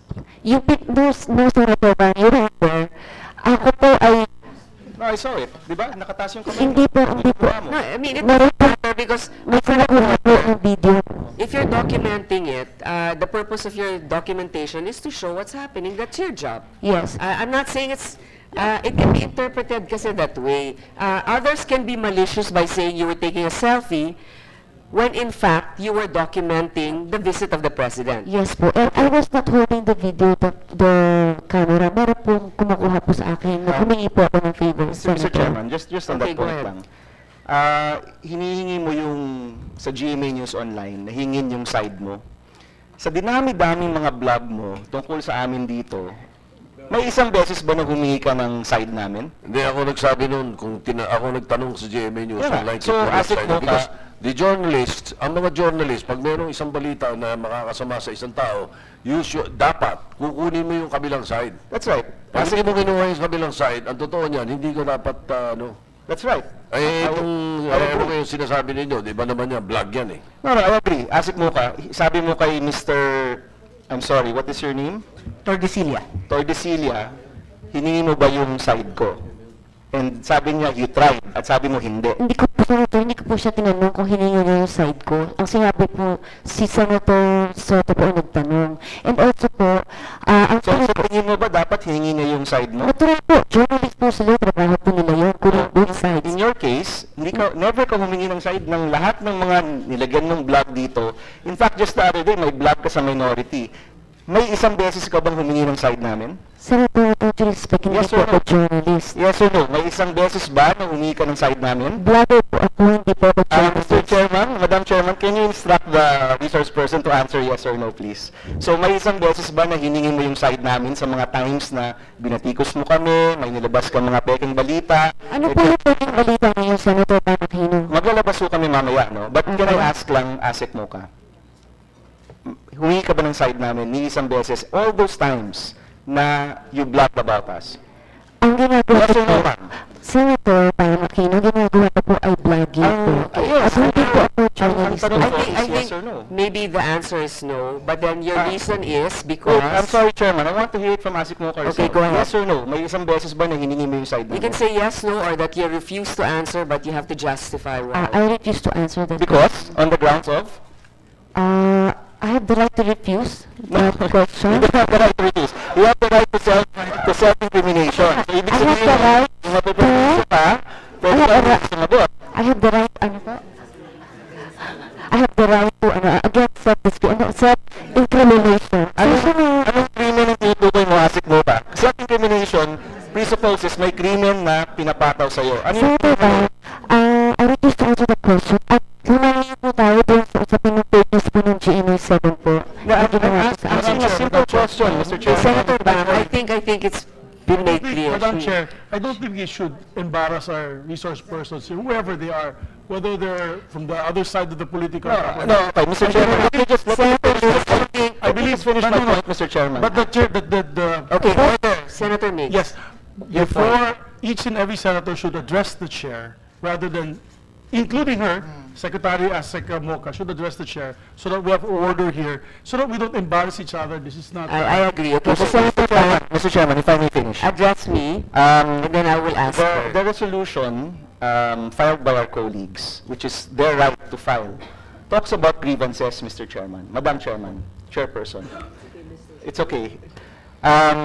Pero palagay ko, hindi pwedeng pag-usapan ang grievance lang ng ilan. Because in our manifestation, we talked about fake news in general. We talked about wanting to push a law.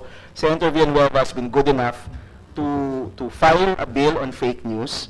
So palagay ko, Madam Chairperson, lahat ng ito ay pwedeng pag-usapan sa hearing na to.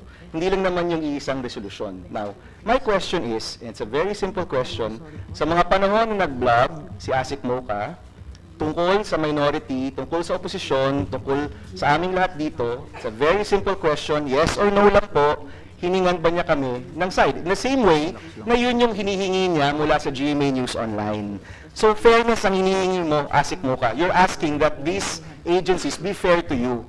So ang sinasabi ko lang, hinihingi mo yung fairness, pwede bang bigyan mo rin kami ng fairness? So ang tanong ko po, Madam Chairperson, which you may ask her, and which I insist that she answers, humingi ba siya ng side ng mga oposisyon? Humingi ba siya ng side ng minority? Asek mo, ganito lang, konting payo ukol dito. Hindi naman incriminating yan kahit sagutin mo kasi it doesn't imply a crime. It might be, others can probably say that it's a incompetence or negligence or opinionated blogging, but you can answer it. Madam Chair, I would like to apologize for my reaction kanina. Dapat po pala kayo lagi ang in-address. First time ko po kasing naka-attend ng Senate hearing at medyo malipot po ako dahil wala po dito si Senator Trillanes. Una-una po siya, karapatag po ng vlogger yun. Sa kanyang opinion, Madam Chair, kung gusto po niyong hingin yung side ng isang tao, opinion-based po ang blogging. Unlike po sa mainstream media, meron po silang obligasyon po bago nila i-report po yung fake news na ginawa. So, you said, Edgo, do you employ the services of Asek Mocha as a blogger for PCOO? Yeah, that's right. Thank you, Madam Chair. Number one, I'm not her employer. And like her, like all of us here, we serve at the pleasure of the President. Okay, so who defines your official duties and functions? Her official duties and functions? Yes, all of you. Sabi mo, you're not her employer, but you must know, or she must be answerable to you. You're the USEC. So, blogger ba siya? Kasi kung ganon, she's Assistant Secretary for Social Media. And okay ma'am, to answer you, I was a journalist for more than 2 decades. All right, so I'm now with government, and that's where the problem lies. Yeah, that's what I was talking about earlier today. That yung blogging, especially now na nandito kami sa government, problema namin dito, have we lost our right under Article 3, Section 4 of the Constitution, the right to speak, to express our opinion? Yes, you have. If you speak officially on a government site, you have. Unless you clarify that it's your personal opinion, but you should not use the government portal. Yes. Now, I just want to make it clear. So, GMA, hindi niya daw nabigyan si Ms. Mocha ng tanong ng pagkakataon na sumagot, no? Pero ito rin, yung sinabi ni Mr. Nieto dito, kaya nga natin, di ba? Yes, kaya nga ito, legislation, yung right of reply. Mukhang ngayon, baka nakikita natin yung pangangailangan nito para pag may nasiraan o may gustong sumagot, dapat bigyan ng pagkakataon. So, ganito na lang.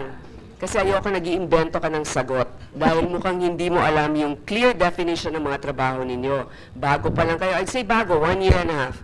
Submit ninyo sa akin yung job description ng bawat isa sa inyo. Sabihin kay Secretary Martin, para alam, kasi that's my committee, public info, and you're a government agency, your liabilities are different than a common blogger or a private individual. So now, Robbie, and Madam then Chair. ABS, sino nagsalita? Madam Okay. Chair, Madam Chair, just very briefly, dahil nabanggit nyo rin si Sec Andanar, and to the point we are discussing now, noong August 12 po sa Philippine Star, sinabi ni Sec Andanar, bloggers have to follow journalists' code of ethics. So straight from the horse's mouth, Madam Chair. Salamat po. O sige, so isubmit ninyo uli yan with your signatures as 1 minute, employees of the Chairman. PCO. Yes, ASEC Banaa. 1 minute, Chairperson. Yes, ma'am. That is the opinion of Secretary Andanar, but it is not yet a policy. And of course, it is not a policy of BCOO, ma'am. That is his opinion, yes. Yes. But isn't he the Honorable secretary, the Senators. overall secretary of PCOO? Yes, ma'am. So Yes. when he uttered it, that is his opinion, but he has not directed it to be a policy yet. In writing, not yet in writing, ma'am. And it But is don't not you yet- agree that that's actually quite It is. important? It is very important, ma'am. We do agree. So you personally, you agree that you should have that, right? Yes, ma'am. So let's make it a policy soon. Yes, ma'am. So And that we will- this and guy, of course- Kokoy Dayo, should get our side first before he's saying we refuse to sign. Di ba? And of course, ma'am, if I may comment on ASEC Moca's status in our office, as reiterated a while ago, ASEC Moca's blog is personal to her. When Senator Trillanes filed a case against ASEC Moca, it was not the PCOO, and she will always be liable to whatever contents her post would have. So you're saying that she can be held accountable for her personal views? Yes, ma'am. So now you have to probably make a clear distinction kasi Yes, nga, you carry the term ASEC eh. So, Yes, ma'am. pero yun ba yun? Nasa PCOO blog? Nasa PCOO No, ma'am. site ba It is yun? not in the PCOO blog. But did She you has carry it? yes, Did you ma'am. It's a carry it? person. No, ma'am. It's a personal blog by ASEC Moca. But were and you it is linked not- No, with ma'am. that? No. No, ma'am. Okay, I just Madam, wanted to Madam clarify. Chair, Madam Chair, siguro for clarification na lang, since we're all government officials, we are bound by RA 6713, and under Section 4, nakasulat doon na we cannot use the excuse of doing things in her capacity as a private individual. So parang malinaw na at this point in time, ASEC Uson, hindi mo na pwedeng ihiwalay yung pagiging blogger mo sa pagiging ASEC mo. So I guess, di ba, para malinaw na talaga, baka it's high time for you to decide kung gusto mo maging blogger o kung gusto mo maging ASEC. Thank you, Mr. Chair. Okay, let us proceed now with do you want to respond? Yes, Madam Chair. Yung pag-blogging ko po, I think I'm just exercising my right to freedom of expression, freedom of speech, at lahat naman po tayo ay may kalayaan ipahayag ating mga sarili. And also, gusto ko lang pong linawin na si Attorney Trixie Cruz Angeles ay hindi po, she doesn't handle my social media accounts. Kasi po ito yung kumakalat ngayon sa Twitter. So wala pong kinalaman si Attorney Trixie Cruz Angeles sa mga sa aking social media account. Thank you, Madam Chair. Siguro din, dahil napaka-epektibo ni ASEC Moca, at alam ko, umpisa pa lang, noon naman, you're very transparent, you've been a supporter of the President, perhaps she will also be more effective as, I don't know, like a PDB Laban blogger or somebody like, because it's political eh. I mean, whether we admit it or not, it will be viewed as something political, or unless you just report street policy without comments. Okay, so this is a thin line that we really need to tread carefully and be very cautious. Robbie, baka you have something to add to this. Maraming salamat po. Maiksi lang naman. I don't have a prepared statement. Honestly, my agenda here was really just to listen. Because katulad po ng sinabi ni Yusek Egco, and sususuwan ko yung karamihan ng sinabi niya, it's very hard to define. And I agree with that premise, that it starts with that we don't really know, nobody really, maybe we know, we have ideas, but one thing that I think is obvious at this point in this hearing is that nobody really agrees on one definition. I'd also like to start off on what you said, Madam Chair, that in giving us this time to speak, that mainstream media has been unfairly criticized as well. I just want to start on the premise, and I think I speak for all my colleagues. No, it's not unfair. You know, pinasok namin tong industriyang to, araw-araw, oras-oras, and now with social media, minute by minute, we know we are fair game. So with everybody who has criticisms on any of us, today I think I speak for everyone. That's fair game. Tanggap namin yan. I mean, we wouldn't be here if we didn't accept that as part of reality. Nonetheless, in that spirit, I do say that we try our best. We're not perfect. We have lapses. We have apologized many times. I speak for myself. I've apologized on social media many times in public. Pagka talagang mali kami at nagkulang, and so on. But moving on to the issue at hand, which is trying to legislate against fake news. Again, I would take off on what Yusek Egko said. It's hard without any definition. Our highest concern, of course, is free expression and press freedom.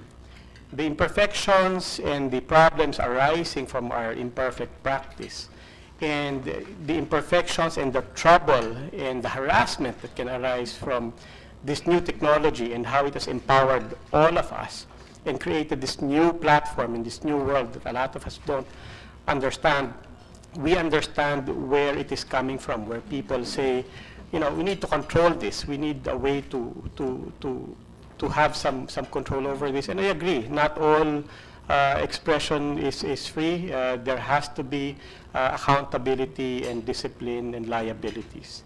That said, we do believe that at this point, it is safer to err on the presumption that there is more than enough laws and regulations right now. I have not heard any concern, frankly, raised in the past couple of hours.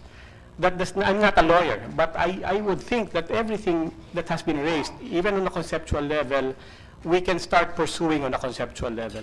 The question, for example, of what's a digital influencer, you know, even we're in media, we would like to know the magic. I mean, some of them are doing much better than us in terms of reaching media. We'd like to know the magic as well.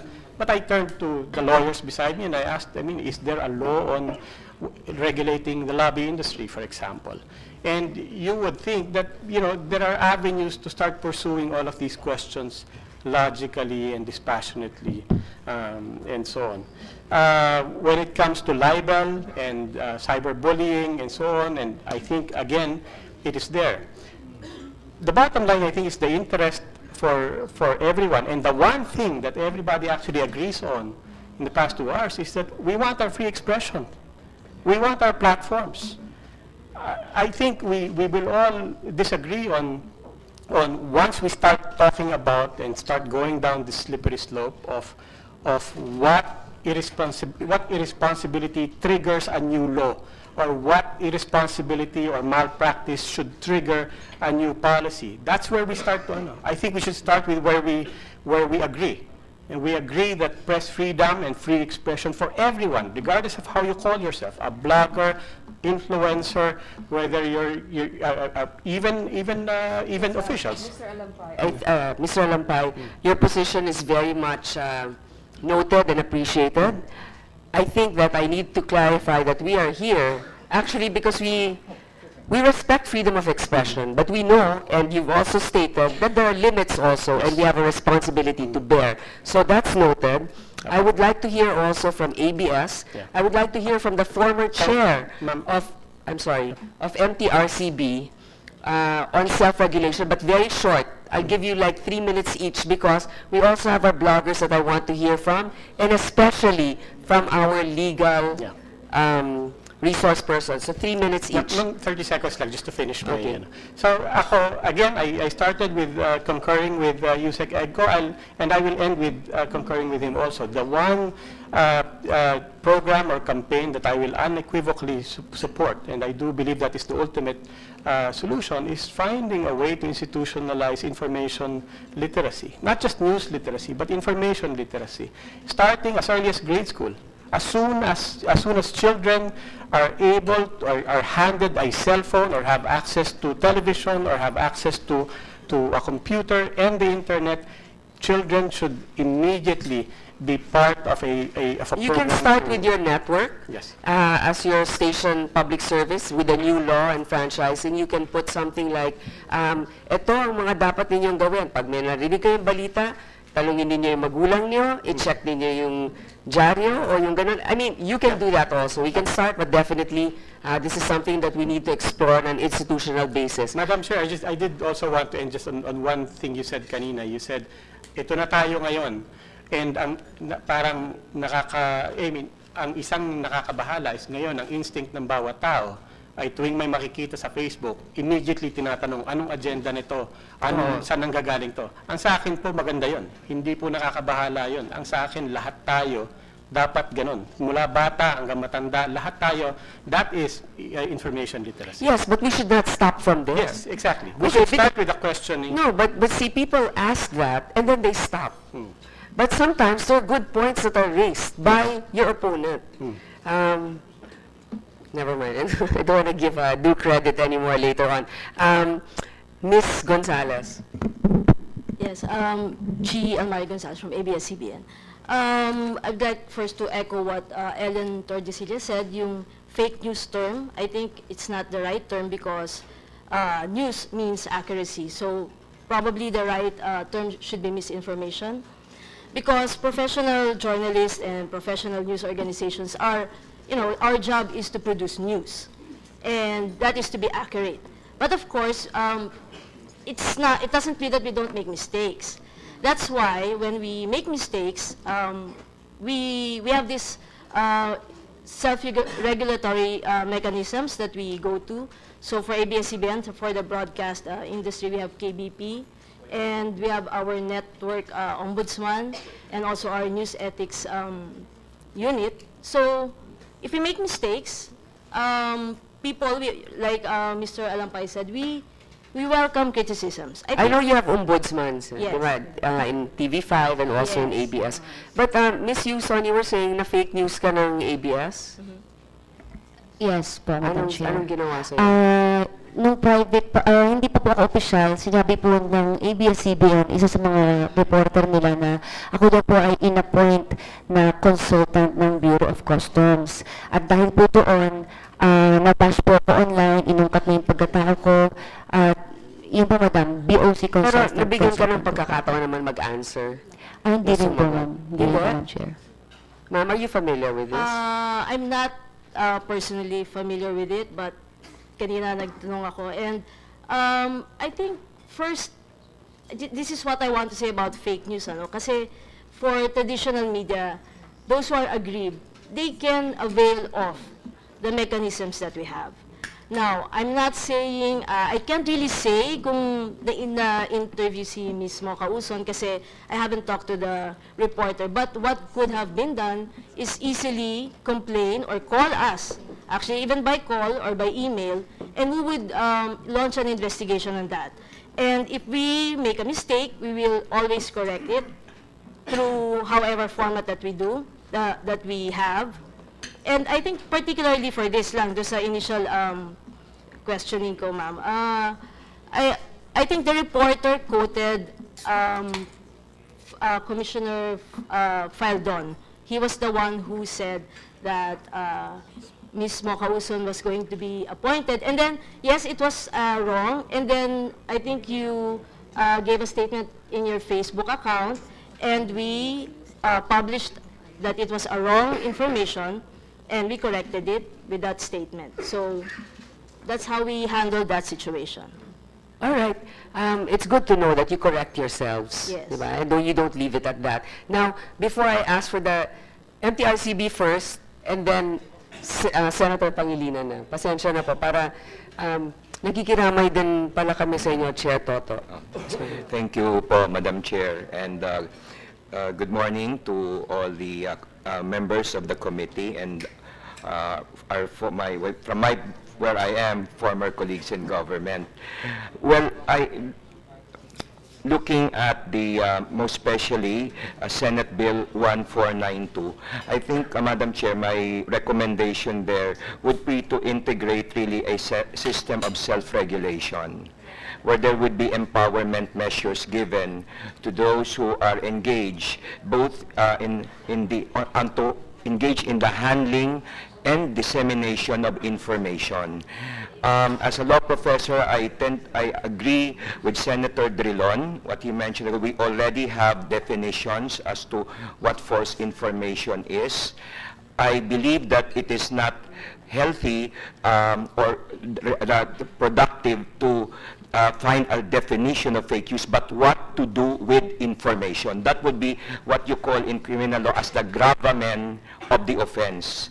And with this, my recommendation is for the bill to include not only include malicious distribution, but distribution itself, because another aspect is that do we have one who has a blog, one who has any outlet via social media, do they have any vetting system as to whenever they receive information? For instance, you make a conclusion, you make a judgment with respect to the actuations of a government official, or let us say the life of a person, then sometimes there's a degree of competence. Who are your sources? If you will say this person is sick of a certain disease, did you consult the New England Journal of Medicine, for instance? Because everybody has the right as well as duty to honor and bear witness to the truth.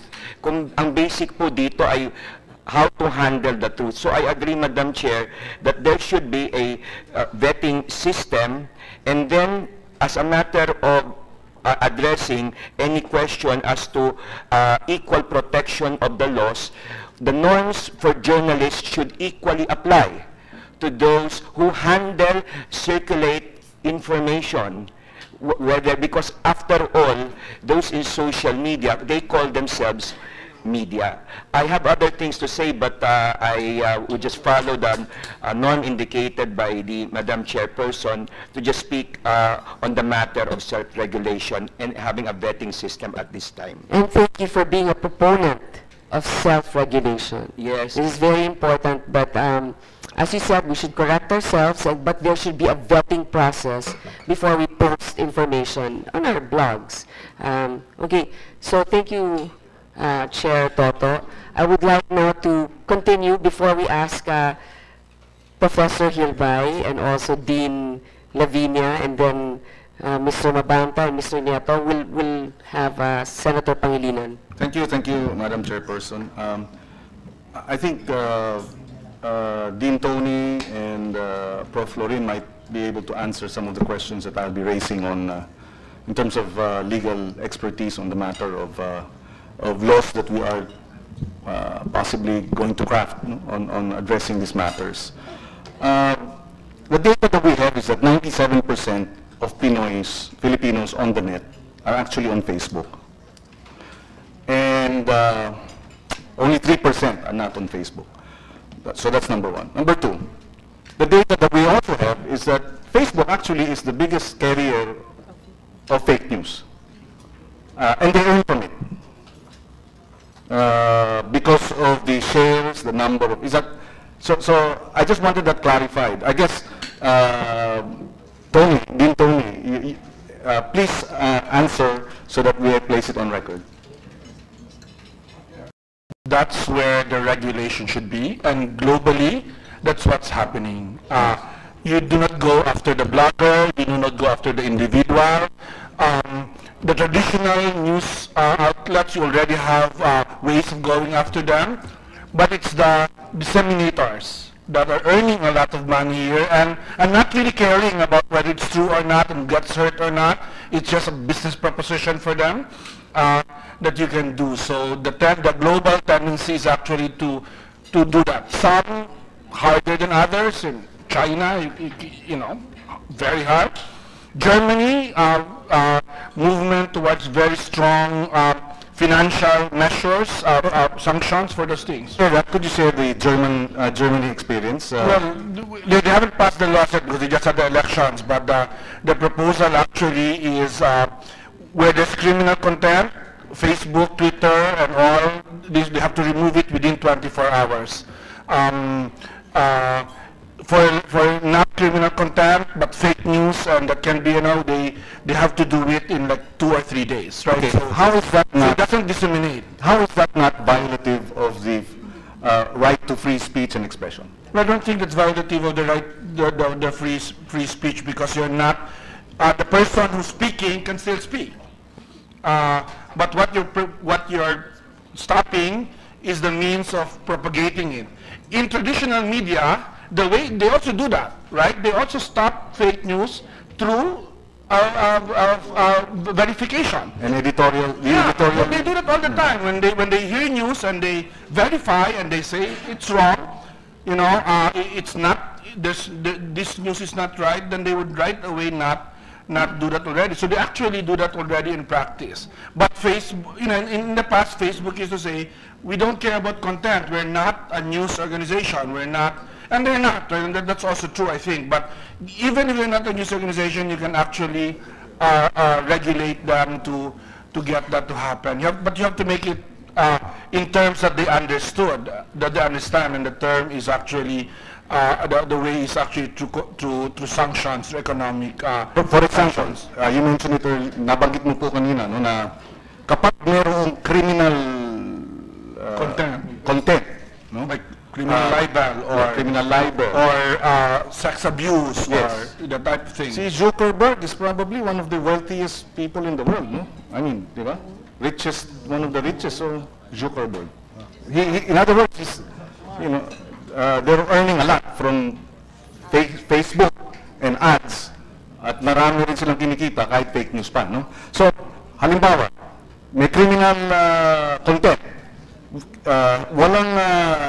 The Congress can therefore come up with a law saying within 24 hours of the criminal content uploaded, Facebook must bring it down. Yes. Otherwise, they will face. That's what. Baka nga 24 hours is masyadong mahaba. And by the way, there's also, I want to put a third on it, because a lot of the fake news is also happening in blog groups that are created. So Reddit has done a very good job of eliminating hate language. They just dismantle groups using analysis. When you curse people, when you hate people, and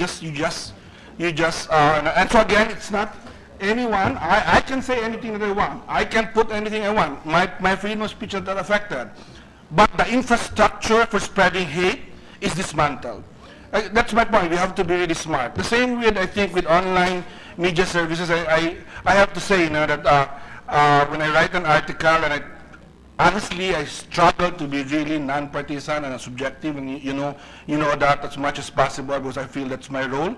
But when I post it in, you know, like Rappler or Interaction or wherever I post it, the comments are just really bad. I mean, and I think that, you know, the website should do that. Just delete them when any curse, any hate language, just delete them. I do that with my own. I mean, I'm lucky because I have a lot of students that are helping me with this. So when I'm attacked by trolls, my students attack back, and they just help, and the trolls are overwhelmed quickly. But yeah, that's what you have to do to do this without violating freedom of speech. I think that is sacrosanct, in my view. Yes. But there's a way to be smart about dealing with it. What about the mainstream media who have their portals? Would you have any comment on that particular takedown requirement, for example, for Facebook? Kayo ba, sumasang-ayon ba kayo sa ganong klaseng batas, o panukalang batas, o magiging batas? Hindi pa po dun sa antas ng batas, but just on daily practice. There are some fairly obvious and nag-PPI, yung talagang basta madali yun. But part of our interest is not just to prove the value of press freedom and prove the value of free expression. It is also to educate the public on engagement and so on. I'm an optimist when it comes to press freedom and free expression. And I would like to think that the majority of the Filipinos who take part are taking part on a new platform. They find this very liberating. It's a new way of communicating. And some, frankly, honesty, and obviously don't have the same sensibility, the same language as other people. It's very hard to make that decision on who is deliberately being a troll or who is new to this and thinks that the only way to communicate is with all caps and exclamation points. You have to imagine at the other end of that platform, is this a kid? Is this a child? Is this somebody coming into this democratic environment for the first time and voicing out for the first time? We didn't have that. We grew up in a generation where you sat down and took maybe 1 or 2 days to write a letter to the editor, and then once it's there, an editor actually reads it and lets it, and so on. So that's a dilemma. Like I said, it's not really an answer, but that's the dilemma. What about self-regulation? Absent the law, KBP is here. Yeah. Is there could you come up with a memorandum of agreement among all news agencies that you will take a strong position on fake news? This is of course self-regulation. You can say, no, we don't want to take a strong position on fake news. No, we do take a position on self-regulation. We subscribe to self-regulation. Meaning a strong position on mainstream media saying, we will come together and we will come together, unite, coordinate efforts on opposing and unmasking and taking down fake news. Possible ba yun? Is that in the realm of the possibility? Mr. Senator, this is always the dilemma for us. We can agree up to a certain point on, things are bad, things need to be controlled, things need to be reined back, and so on. We always hit a wall on the question of who's to say. We can define it. We can define fake news. No, each agency will have its own set of policies. GMA will have... Yes, and at the end of the day, we will be back to where we are right now, where you trust us to make that editorial decision, and people will ask, why do you have all that power? It will go back around to the same situation where we are. Madam Chair, I think, go ahead, Tony. Thank you. Mr. Senator, Madam Chair, I actually want to say something here also related to that, because I'm actually chairman for the last 5 years already of the Philippine Press Council.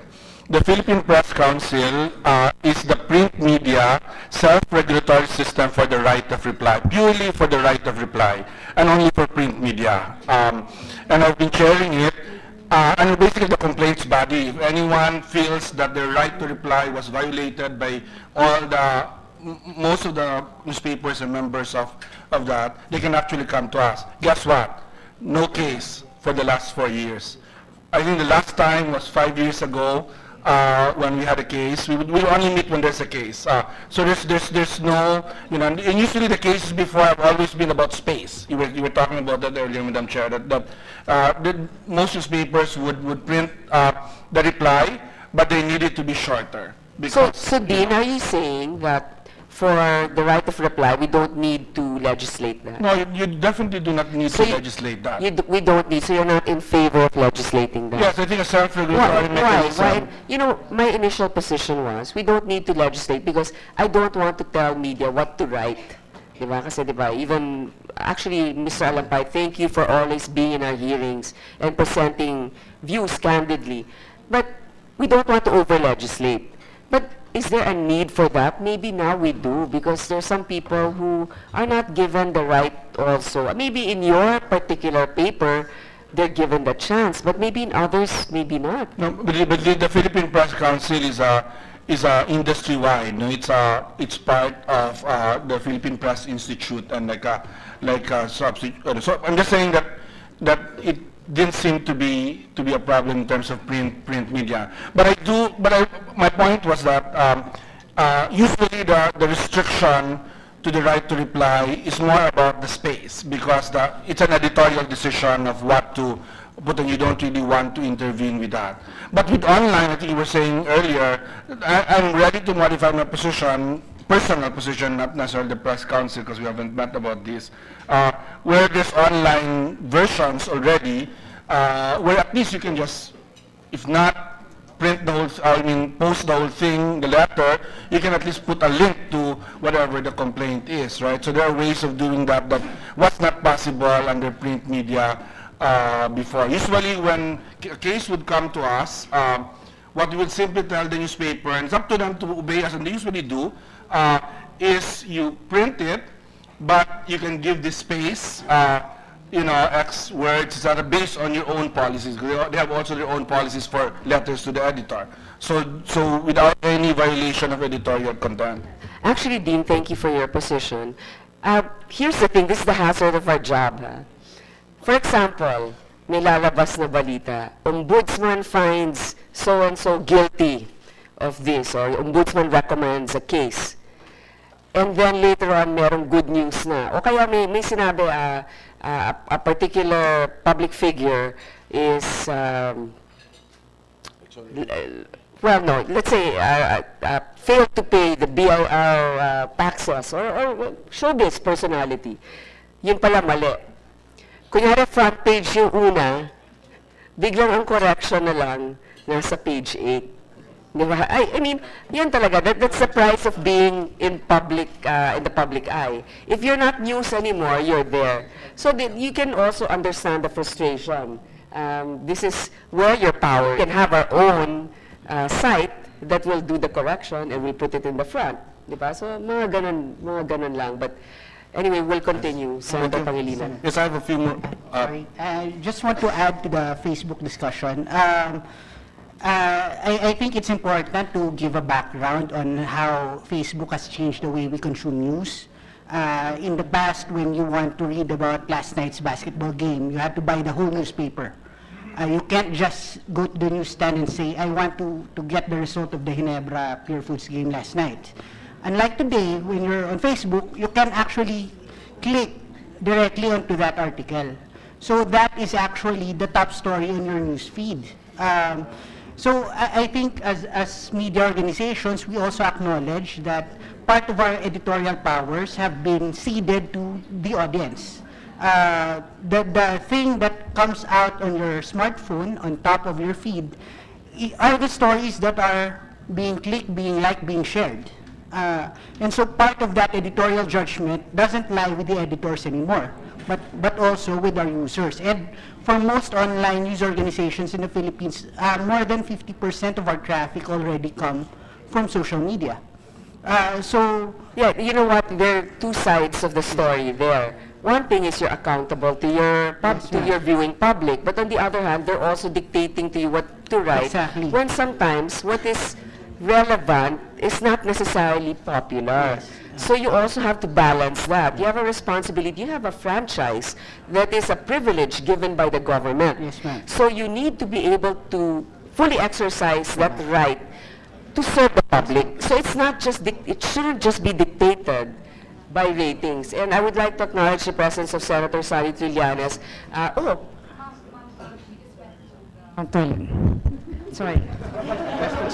She didn't want to interrupt, ma'am. So I'm asking. I thought that she would be pleased. But anyway, she is so pleased, ma'am. She was so happy. She had to go to the powder room. Yes, ma'am, and prepare. So Senator Trillanes just had his name listed. He will be asking in the order of arrival. So Madam we Chair. will excuse you first, Senator Trillanes. Madam Yes, Chair. sorry. Just 2 points. Can I finish? I'm sorry. Part of the editorial is already the user. And in the Philippines, we have a unique case of having free Facebook users. So they access the site, but they are unable to click through to our website. So all they see is the headline. Now, I don't know if you're familiar with it, but when you're on free Facebook mode, all you see is the title, and you don't even see the thumbnail photo. So it's very easy to be fooled into thinking that it was the legitimate site and reading the headline and assuming it's true and sharing it without even going into the article itself. In India, they already outlawed, they had regulations to outlaw free Facebook offerings because it violated net neutrality principles.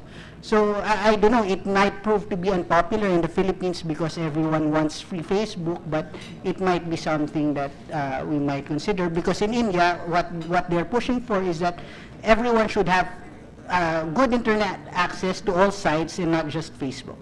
Thank you. Okay, well, thank you. Please submit a position paper. You've made some good points. Then, Senator Pangilinan, you still have a few more minutes left. Thank you, thank you. I'd like to move to another subject matter. No?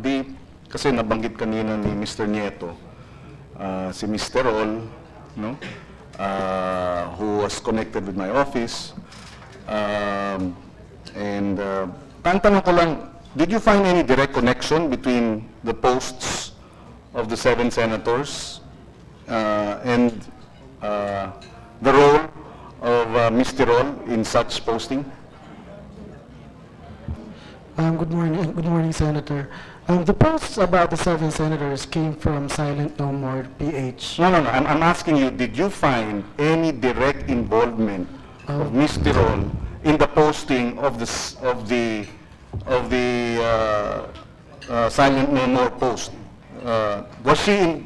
Did you find her direct involvement? No, I have okay, never thank you. found any. Thank you. So you did not find any direct involvement of Mr. Ol? None so far. Thank you. That's clarified. You mentioned, Mr. Nieto, your blog is Thinking Pinoy. Yes, sir. And then in one of your blogs, I think in 2016, you said that you wrote an article about the reasons why LP needs to assassinate Duterte. Yes. Did you have, that's an opinion, right? Yes, it is. But Thinking Pinoy, you have no facts to buttress that opinion? Mr. Senator. Because that is a serious statement. Yes. Thinking Pinoy, sir, is a political... So are there were there facts? Did you provide facts for you to be able to somehow conclude that the LP needs to assassinate President Duterte? Actually, sir, I can answer that if you'll just let me talk, with all due respect. Yeah, I will let you talk. Go ahead. Thank you, sir. That's why I'm asking. Thinking Pinoy is a political opinion blog, and I like imagining scenarios based on what I think is how people would act. I try to understand human nature. So when I wrote that particular post about why LP would need to assassinate Duterte, I'm not saying that LP will assassinate Duterte. What I'm saying here is what are the incentives behind doing that. So it's basically more like, for a business, it's like continuity planning, seeing contingencies, preparing for the worst. But I'm not saying that it will actually happen. And I'm not saying that LP indeed intends to do that. Yes, I understand. Yes, sir. Of course, I'm saying this in the context of many events that have taken place in the last several months, wherein the LP has been the whipping boy of those who feel that threatened by our dissent or our criticisms. Lahat na lang sa aming sinisisi. Nung hindi na-confirm si Secretary Yasay, may LPD stab daw. Meron daw 100 million pondo na para daw sa mga testigo. Sabi ng Department of Justice, LP daw ang gumawa nun. Napaka-conveniente. So it somehow falls into that kind of framing that the LP needs to assassinate Duterte. Also, here you said, Thinking Pinoy 2016, yes, sir. An alleged plan by Liberal Party to take over government. Which particular article was that, sir? It says, out Duterte, Laila, Leni, Lourdes, Loida, LP, People Power, Duterte. Yes. So you confirm that you also wrote this article? Yes, I wrote that article, but it's also an analysis of possibilities. So basically, what I tried to do with that article is to look for possibilities. Yeah. I'm not saying that they are certainties, but in the viewpoint of information that's available to the public, that's what a normal what a normal thinking person in the street would conclude. But as far as I can see, I never made any allegations there of people plotting whatever. Well, well, another question. Are you, earlier, Senator Binay raised the question of being compensated, and all of you said you were not being compensated during the elections. Yes. Are you being compensated now by government? Right now, I work I am a consultant for the Department of Foreign Affairs. I am the head of strategic communications content of the Office of the Undersecretary for Migrant Workers Affairs.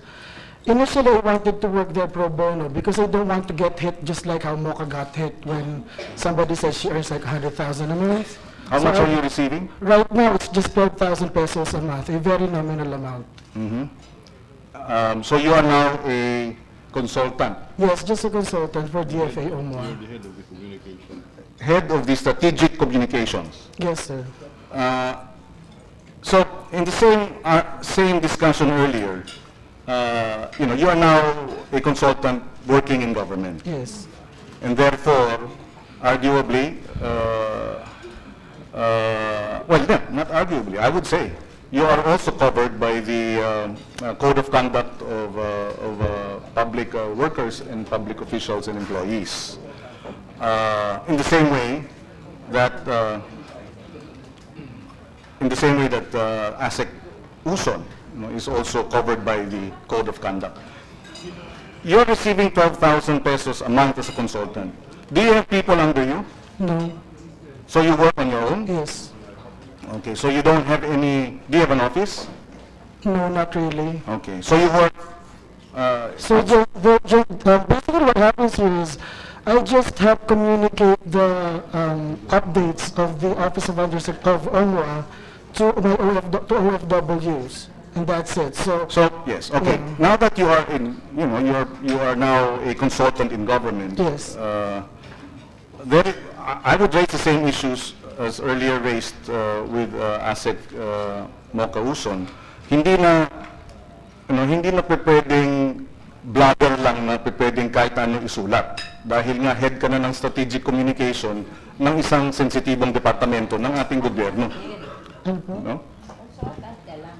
Sir, consultant lang ako, yung sinabing head, lang na position title yun. Nakalagay dito, sorry, kasi nakalagay dito is the head of the strategic communications under office of, galing sa opisina, galing sa blog mo to. Well, with all due respect, Mr. Senator, I think I don't lose my right to free speech when I joke. Let me clarify before we go through that. This is in your blog. You said you are head of strategic communications under the Office of Undersecretary for Migrant Workers. Right? Yes. Right? Yes. This is your blog? Yes, yes. Okay, thank you. So, and now you're saying, yes, I am the head of the strategic communication, but I am still black. That's your position? Yes, sir. Okay, so, well, we disagree.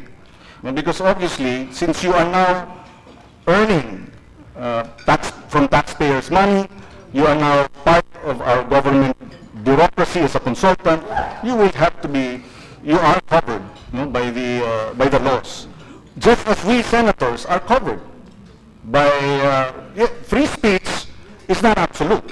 Yes, sir. And we in the Senate can be held accountable through a ethics case if we abuse. Pagka inabuso namin ang aming pananalita, if it is unparliamentary, if it is offensive, in fact, our rules say, pagka merong offensive language, this is unparliamentary and we can be subjected to an ethics case. Mr. Senator, with all due respect, I think it's not a crime to hurt feelings. And if the good senator feels that I have broken any law, or if may I correct that misimpression? I'm not saying you've broken any law. I am just clarifying your position in government. and the possible consequences or the possible, and the obligations and duties and responsibilities. That's all that I'm saying. Okay po. I have 1 more minute. Senator Pangilinan, you can always ask thank you. in between. But this we want to ask our, the ones that have to go to the CA, to ask the most relevant. You don't finish your 10 minutes after Senator Pangilinan, so you can come back later. Okay. We got this post on, where is this? Facebook. This is you, no? Hello po ba?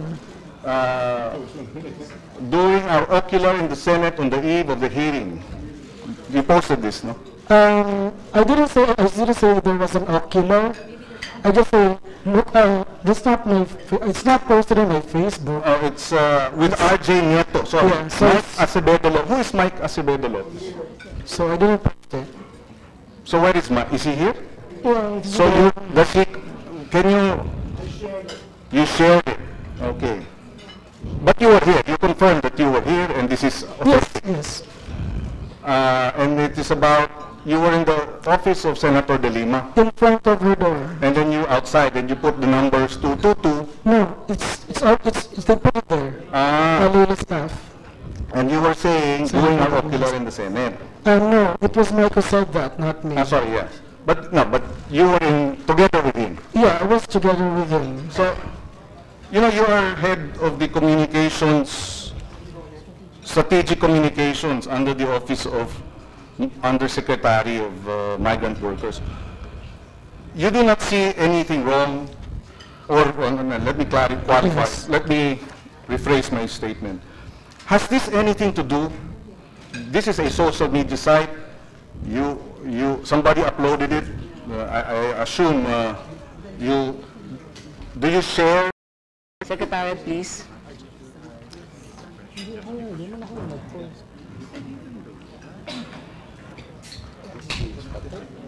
Please, the right hand. Dear sir, to tell the truth and nothing but the truth in these proceedings. Thank you.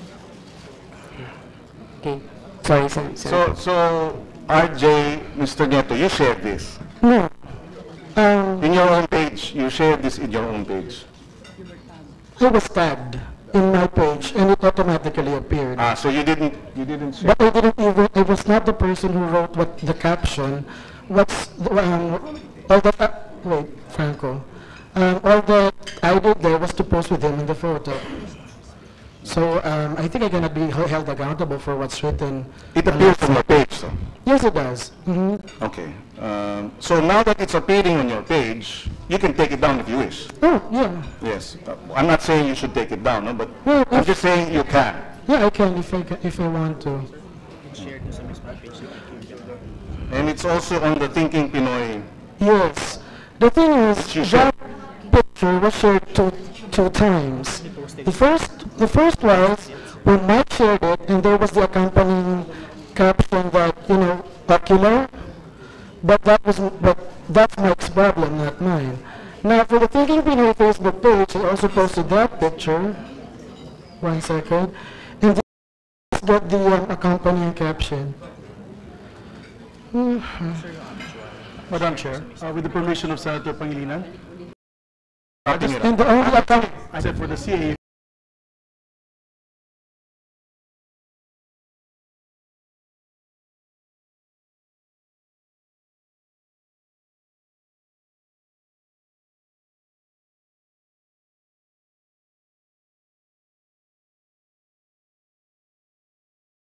time.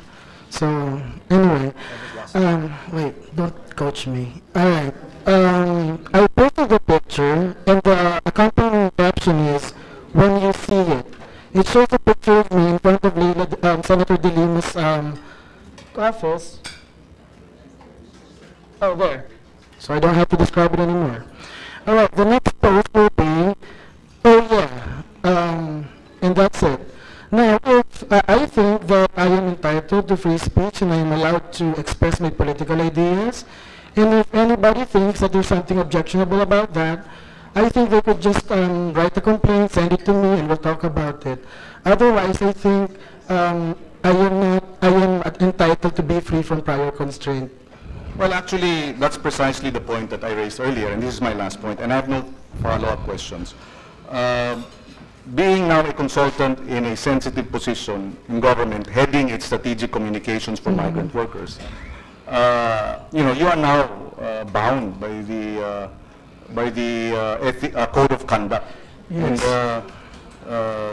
And you may have to rethink. You have to choose. We're not saying if you want to do this, then you have to make a decision.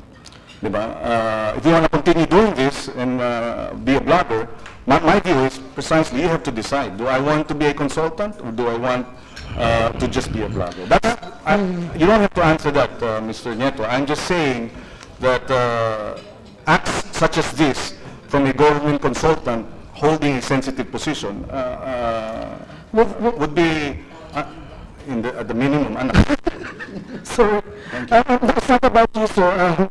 I just heard a very funny comment from Senator Villar. But with all due respect, Mr. Senator, that which is not prohibited is allowed.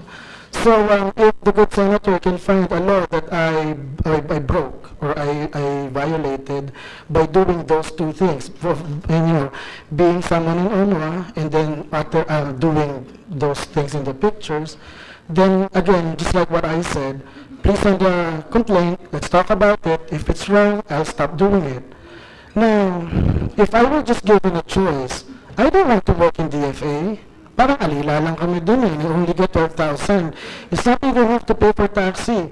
It's just that DFA needs me more than I need them, and I want to help the government succeed. Hindi po nag-ayabang. I'm just helping them. Because when I have 700,000 followers, and my engagement is equal to about Inquirer plus Rappler on my engagement on Facebook. And I basically want to lend my platform so that we can reach out easier to OFWs. So basically po, pitas lang ang 12K. But if you somehow think, or anybody who can prove na I'm breaking laws by doing those two things, then let's talk about it. Then if it's necessary, I'll resign.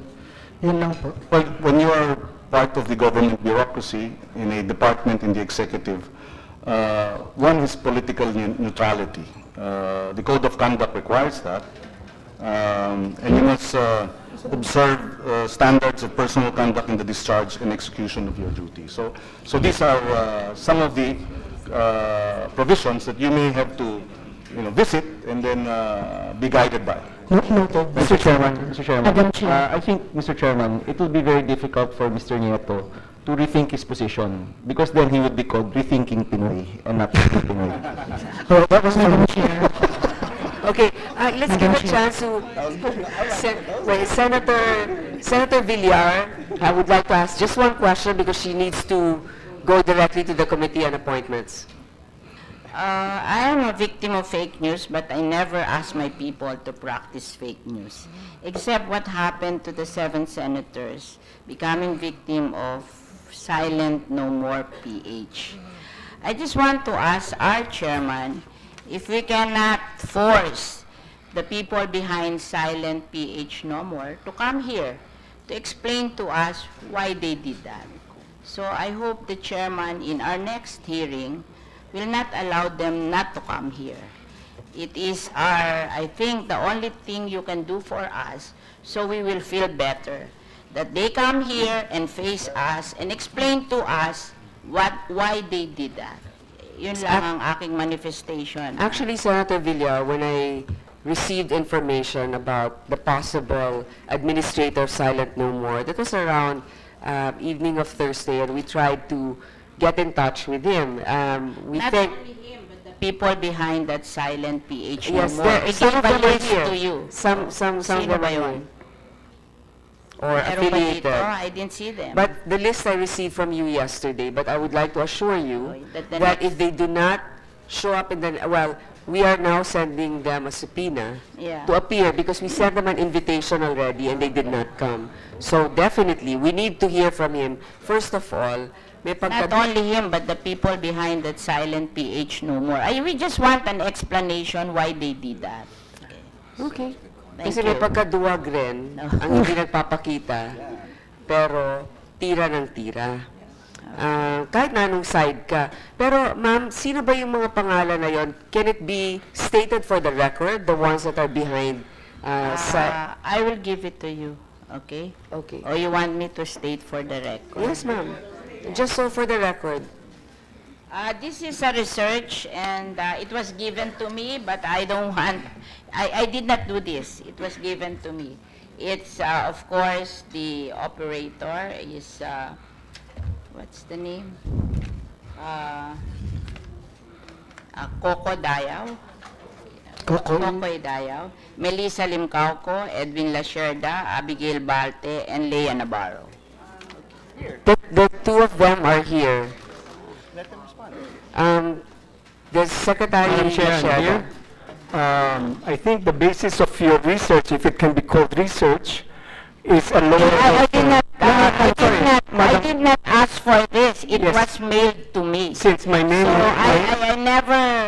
I never interfere with these bloggers because I'm not into it. So it was sent to me. And if you can explain that you're not the people behind it, then you explain to us. I think, Madam Chair, I think the more prudent thing to do is that particular...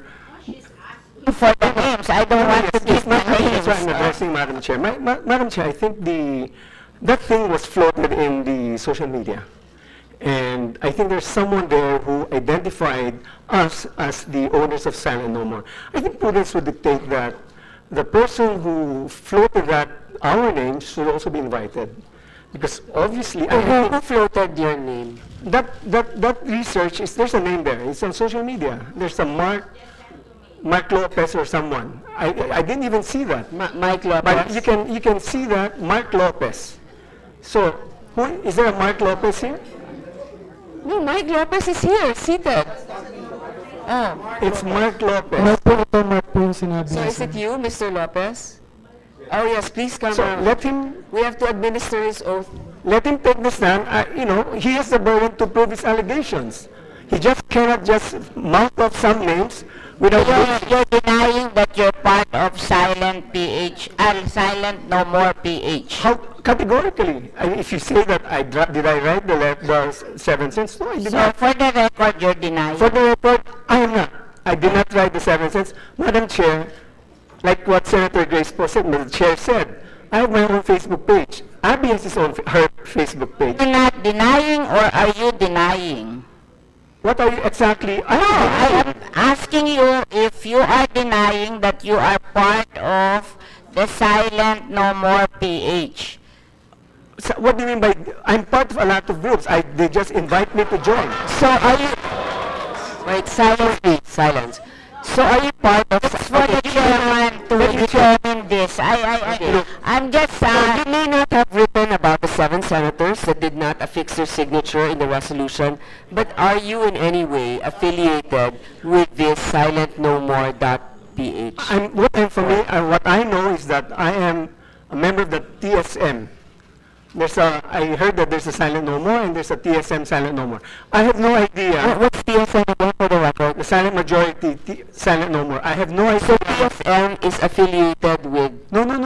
Madam Chair, there are a number of groups out there. Miss Chairman, can I please go because I have to vote yes, CA? Please go. I mean, I have nothing against you. Just clear it with that. Clear everything. And I would categorically say that I have nothing to do with the 7 cents. Abby has nothing to do. We are not owners. We are accused, and I'd like Mark Lopez to show proof that they are owners. So you are categorically stating that you are not part of what? The 7? Wait. Mark Lopez accused us of being not members, not followers, as owners. Okay. That is a very categorical accusation. Prudence dictates that he proves those allegations. But you may be a member. I have no idea. I have to look again to my Facebook page because there are a number of pages. Can I just refer to... Okay, Miss Abby. Madam Chair, I would like to categorically state that I do not own the blog.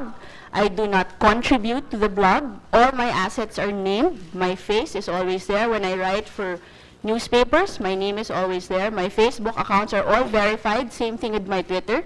If and when I have spoken about government and about political personalities, I have done it through my named assets. I am not the owner of Silent No More. I am not an administrator. I do not contribute. I do not know the people behind this particular group. You don't know Kokoy Dayaw? I know Kokoy Dayaw from 2009 because he volunteered for the campaign of then Senator Aquino.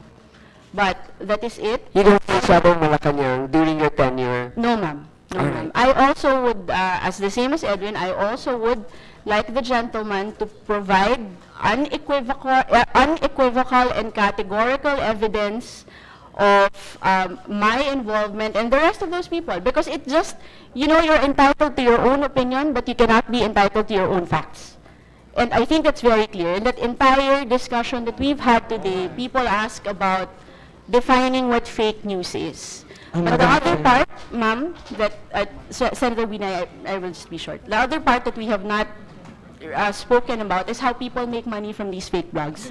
And that really, if we're worried about media literacy, we're worried about kids not being able to tell the difference between within official news and fake news, we should start talking about how much money bloggers make by putting ads on their sites and putting content that they know that will draw readers to their sites. And it's about time that it's a good proposal to start talking about taxing their, not just their incomes, but again, whatever that we can get, because, you know, we're looking after the train anyway. So thank you, Madam Chair. Madam Chair, since nabanggit mo kanina yung Kokoy Dayaw, have you ever hired directly or indirectly this Mr. Kokoy Dayaw? Thank you, Madam Chair.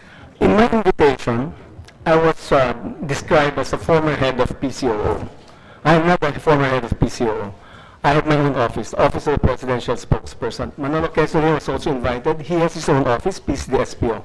The one who headed PCOO is Secretary Coloma. So if anyone is trying to make a link between me, Kokoy Dayaw, because of the PCOO, if he ever been employed by me, I can categorically say that the OPS has never hired Kokoy Dayaw. What, Mr. Quezon? No, Madam Chair, I have never hired Kokoy Dayaw indirectly or directly in any professional or whatever capacity there exists. Okay, I think Mark Lopez was mentioned. Sorry, Madam Chairman. Okay. Just for the Senator, I was head of PCDSPO, which is separate from PCOO. We were an other executive office, as you will recall from our budget hearings. Never employed Kokoy Dayaw. Mark Lopez, nanumpa ka na ba? Hindi pa. Mark, hindi Mike. Mark? Mike. Okay. Same Lopez, they're married. Dito ka na lang umupo, Mark Lopez, para hindi ka katabi ni Mike Lopez. Please raise your right hand. Do you swear to tell the truth and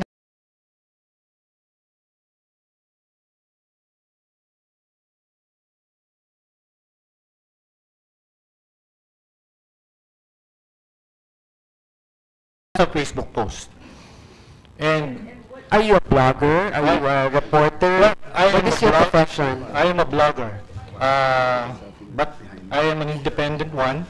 You don't have any political affiliation. I'm not connected in any PR company or whatever. I'm just an ordinary citizen po. Okay. But are you a supporter of the policies of the government? Yes. Okay. So tell me, how did you come up with the research? Actually, ma'am, as a blogger, I am also being fed information. And this information was given to me privately. And then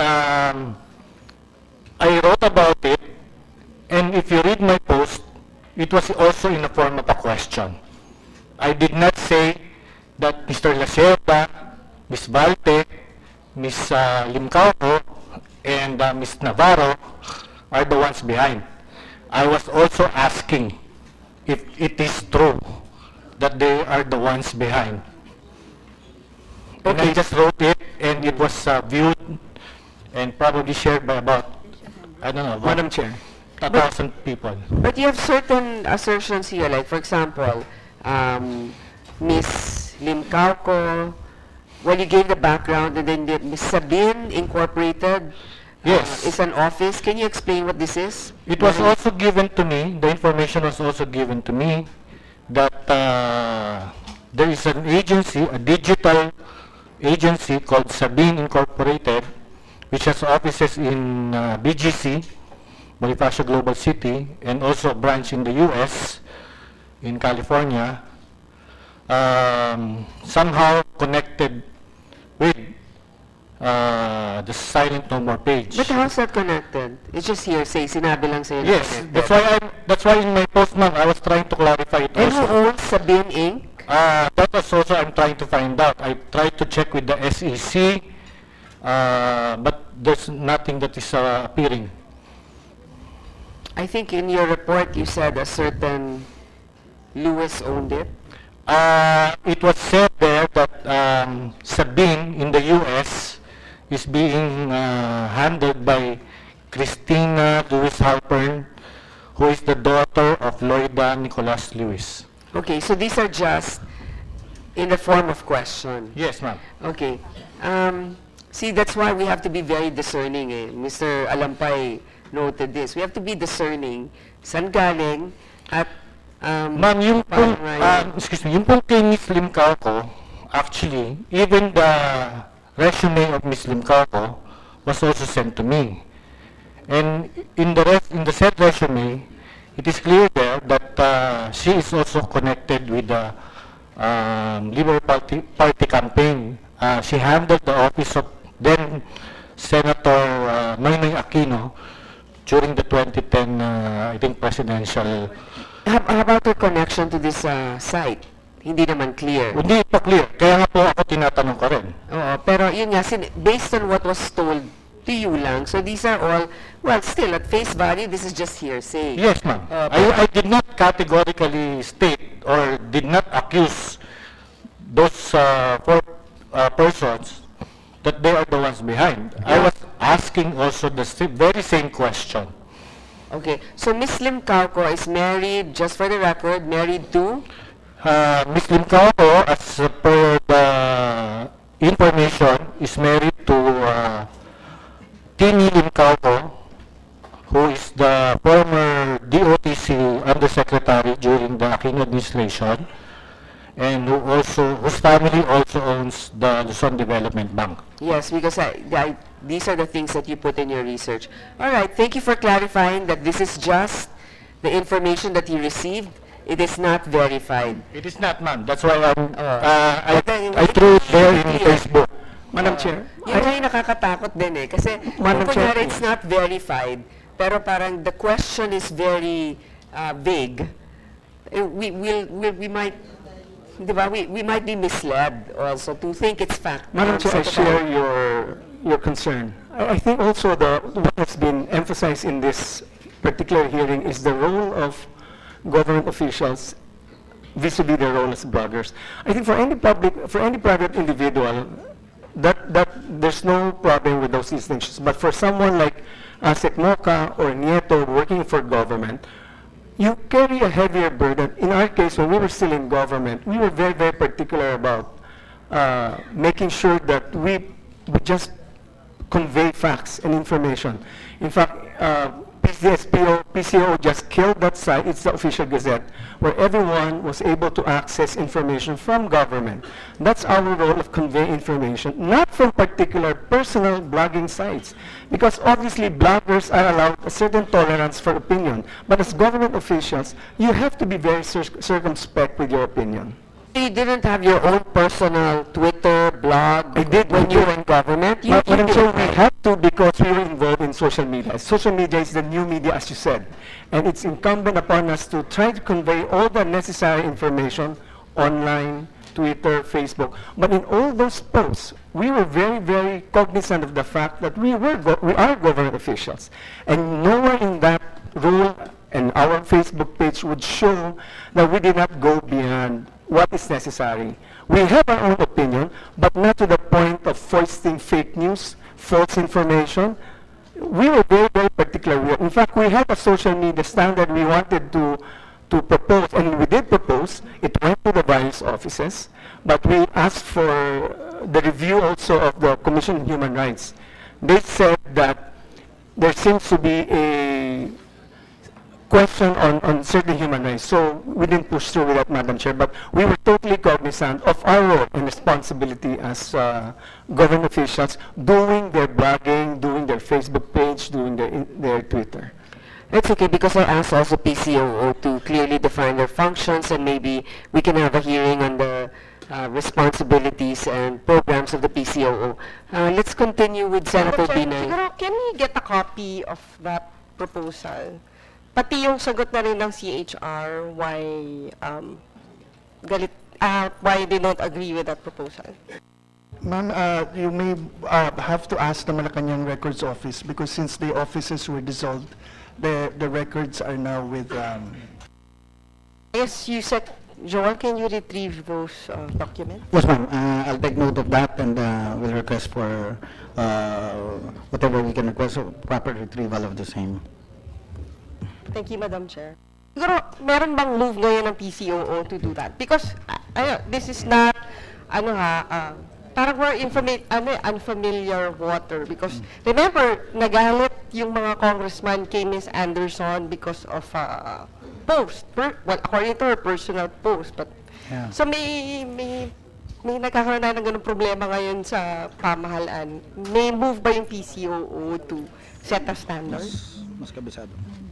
Standard sa ano?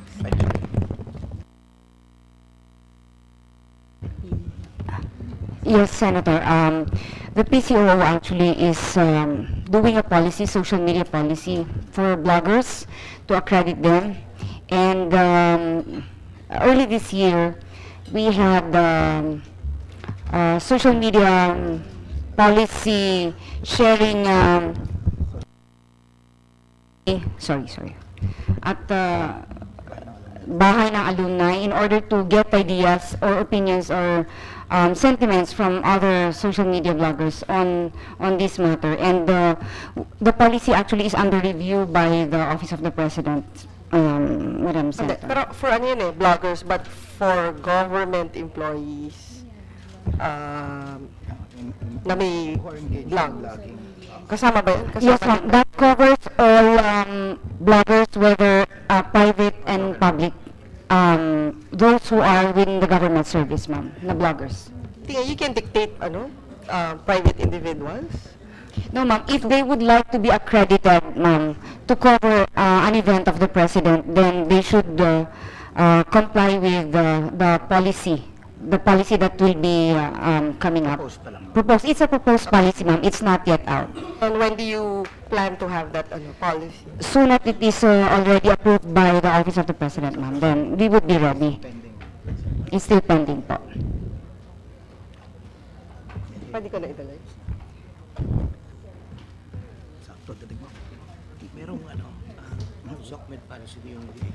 Siguro, let's start with yung definition of terms. I don't know who can answer me, whether it's DICT or baka si Ms. Angeles. Siguro how do you define news sites? News site, yung mga ABS?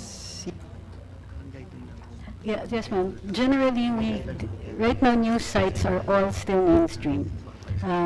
The exception here, I think, would be Rappler, which characterizes itself also as a news site. But the standards are different because they have no counterpart as traditional media. They have no publications. They have no network to speak of. So everything is mostly online.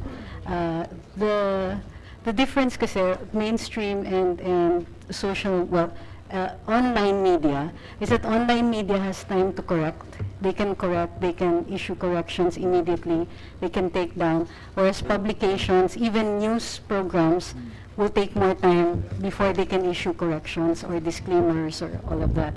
So so far, yun yung standards. Right now, there are several online media that call themselves news blogs. There's a difference. News blogs are so ano naman yung zero pa. Kasi diba may siguro after news sites, ano naman yung blog sites? And then we go dun sa ano yung news blog sites. blog sites are purely opinion, and they can be on any theme. Some blogs limit themselves to particular themes, like food blogs, lifestyle blogs. Others are political blogs. Those are generally famous ones. But we also distinguish, there are blogs and there are micro-blogs. Facebook is mostly a micro-blogging site because you can have pages and you can use your personal account. So, and they both earn money, right? They can, yes, but not necessarily. Some people have their Google AdSense and then others just don't. Some people just really do it for fun. So like how much would an ad placement cost? It's not much, ma'am. Google AdSense doesn't really pay much. Usually you only get a percentage. It's Google who puts the ad based on an algorithm, so the ads change. But the owner of the microblog will only get a small percentage. Sometimes it's about 10%, less than 10%. So you're really earning just cents. You have to have a huge following to make any kind of return. And then meron din tayong fake news site, diba? Which may authority ho ba yung NBI to take down fake news sites? Actually, Madam, we don't have. We are resorting to the websites, requesting them to take down those blogs. At may mga na-take down mo kayo ng websites? Yes, Madam. Pero voluntary lang din. Voluntary lang din yan kasi Yes, you Madam. request it. Except for libel cases, because as you know, Facebook has an office in the United States, and libel in the US was decriminalized. So at times you are requesting sites to be blocked. We're not our request in most cases were not granted. So ngayon wala pang technology that can take down fake news site, or? Ma'am, because we consider these sites as property, they cannot be removed without a court order or some kind of due process. So I think, Attorney, we need to invite Facebook and Google here. Yes, no? yes, we I mean, agree. because they operate in our country, di ba? Like Uber had to be, like, well, liable for certain things. Yes. Yes, Madam Chair. Also, I mentioned a while ago about algorithms, and in other jurisdictions like Germany, they are crafting a law in order to regulate primary social media platforms, and perhaps we can look into it. And in relation to the Senator Binay's query, the Department of the DICT, Information and Technology and Communication, has a proposed social media policy for the government. So this would cover all government employees, and they have drafted this one in signature of the President, and it's under review, ma'am.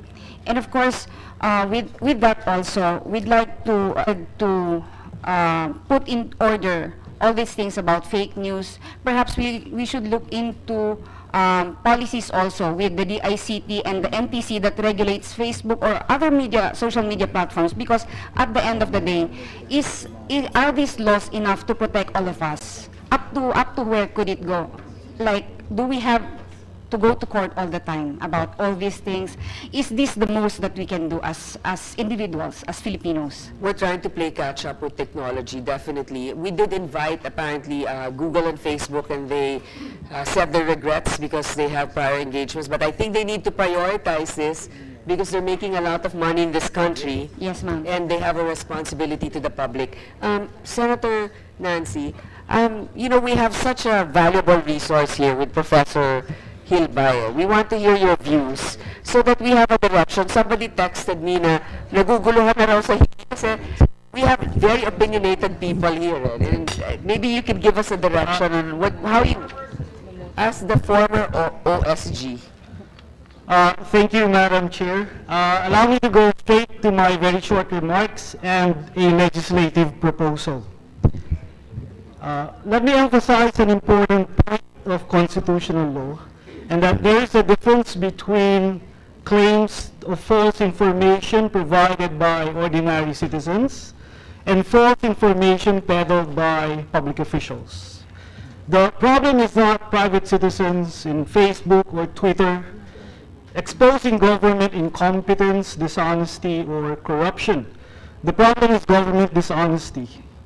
As a matter of constitutional law, it is worrisome for government to engage in a witch hunt to expose private speakers on claims that the citizens are being too critical or even dishonest.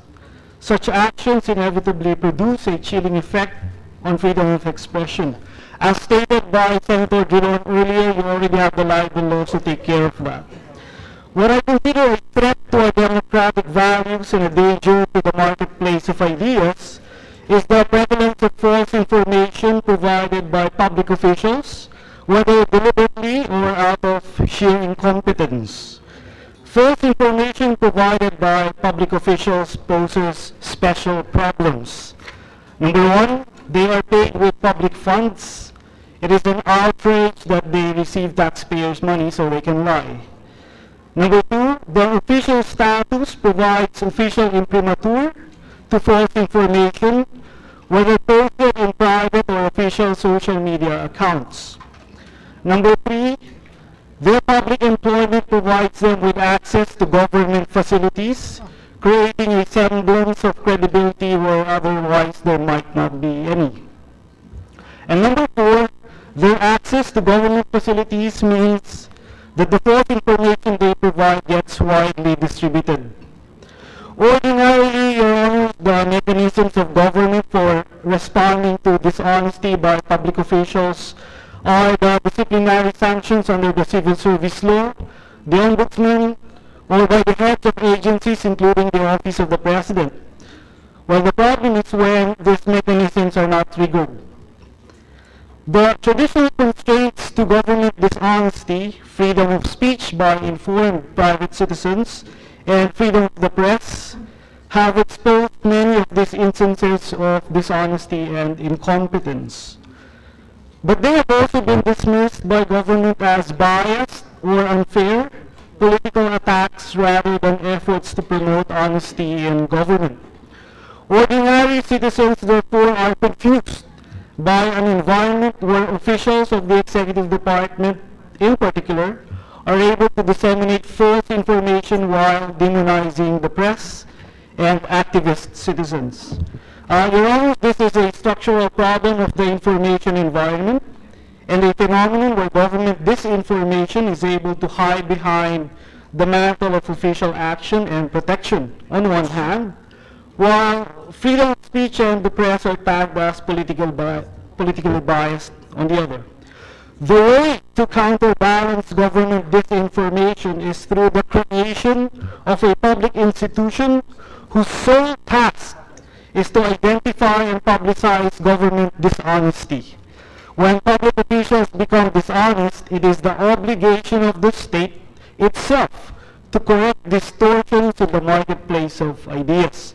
I propose, Your Honors, that Congress enact a statute creating the Institute for the Integrity of Information, a sort of ombudsman for public information provided by the government, or an information police for government officials. What are the main features of the Institute for the Integrity of Information?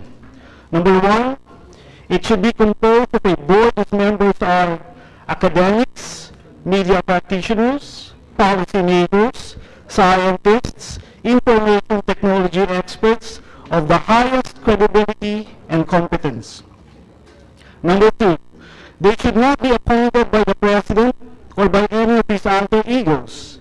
In my opinion, this can be done without violating the Appointments Clause of Article 7 of Section 16 of the Constitution. Number three, its function is fourfold. A, to create standards for verifying information provided by government. B, to actually verify information provided by government. C, to publicize its findings.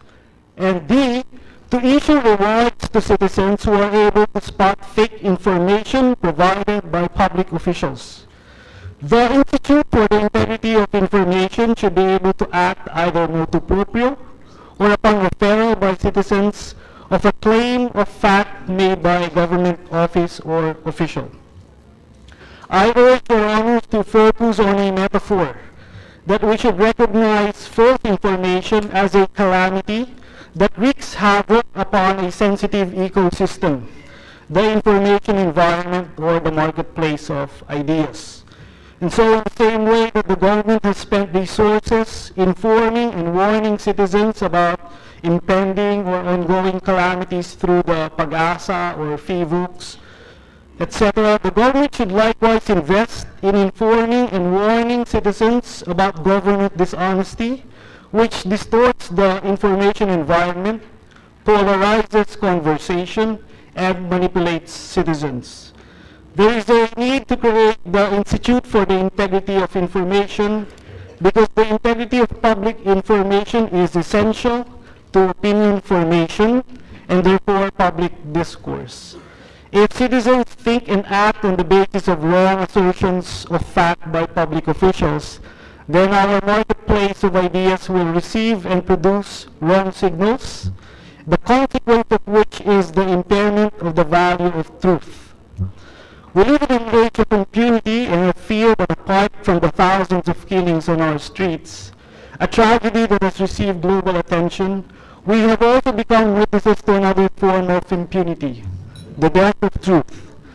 Your Honor, so far as I know, there is no other special public institution such as the Institute for the Integrity of Information anywhere in the world. I hope the Senate considers this proposal not only as an urgent and practical response to government dishonesty, but also as an opportunity to create a model legislation for all democracies around the world grappling with attacks on truth. Thank you and good afternoon. Thank you, Professor Hilbay, for sharing that view and suggestion.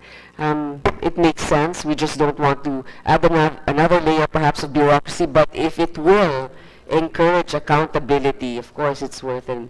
Thank you for your very scholarly analysis. Madam Chair. Yes. Madam Chair, I'm sorry, I hope with your indulgence, I would have wanted to raise some questions, but I need to go up for a briefing. May I just make one last comment before leaving, Madam Chair, and then try to come back later? Senator Zubiri, are you okay with that? I'm all right with that. Okay, you're not Thank you so coming much, back anymore? Senator Mix. No, I will try to come back po after the briefing. But I would have wanted to raise, Madam Chair, among others, the point that fake news also can lead to threats. And secondly, Madam Chair, just to go back to the photo that was projected earlier, if this had been done by mainstream media, by now, nag-kick in na yung internal ombudsman mechanisms nila. What bloggers like Mr. Nieto did is a demonstration that they want the stature of mainstream media without similar limitations. I am very disturbed, Madam Chair, that a resource person invited by the Senate has disrespected a member of the Senate and right at her place of work to post such posts and then to post such posts and to share them, gloating over the continuing misfortune of a person. And I seek the good chair's support to somehow make it right to our colleague, Senator Laila, and to her staff, who were disrespected in this way last night. Thank you, Madam Chair. Thank you, Senator Risa, for that manifestation. I can sympathize with your statement and your view. You know, sometimes the thing that we admire in a person, their candidness, and their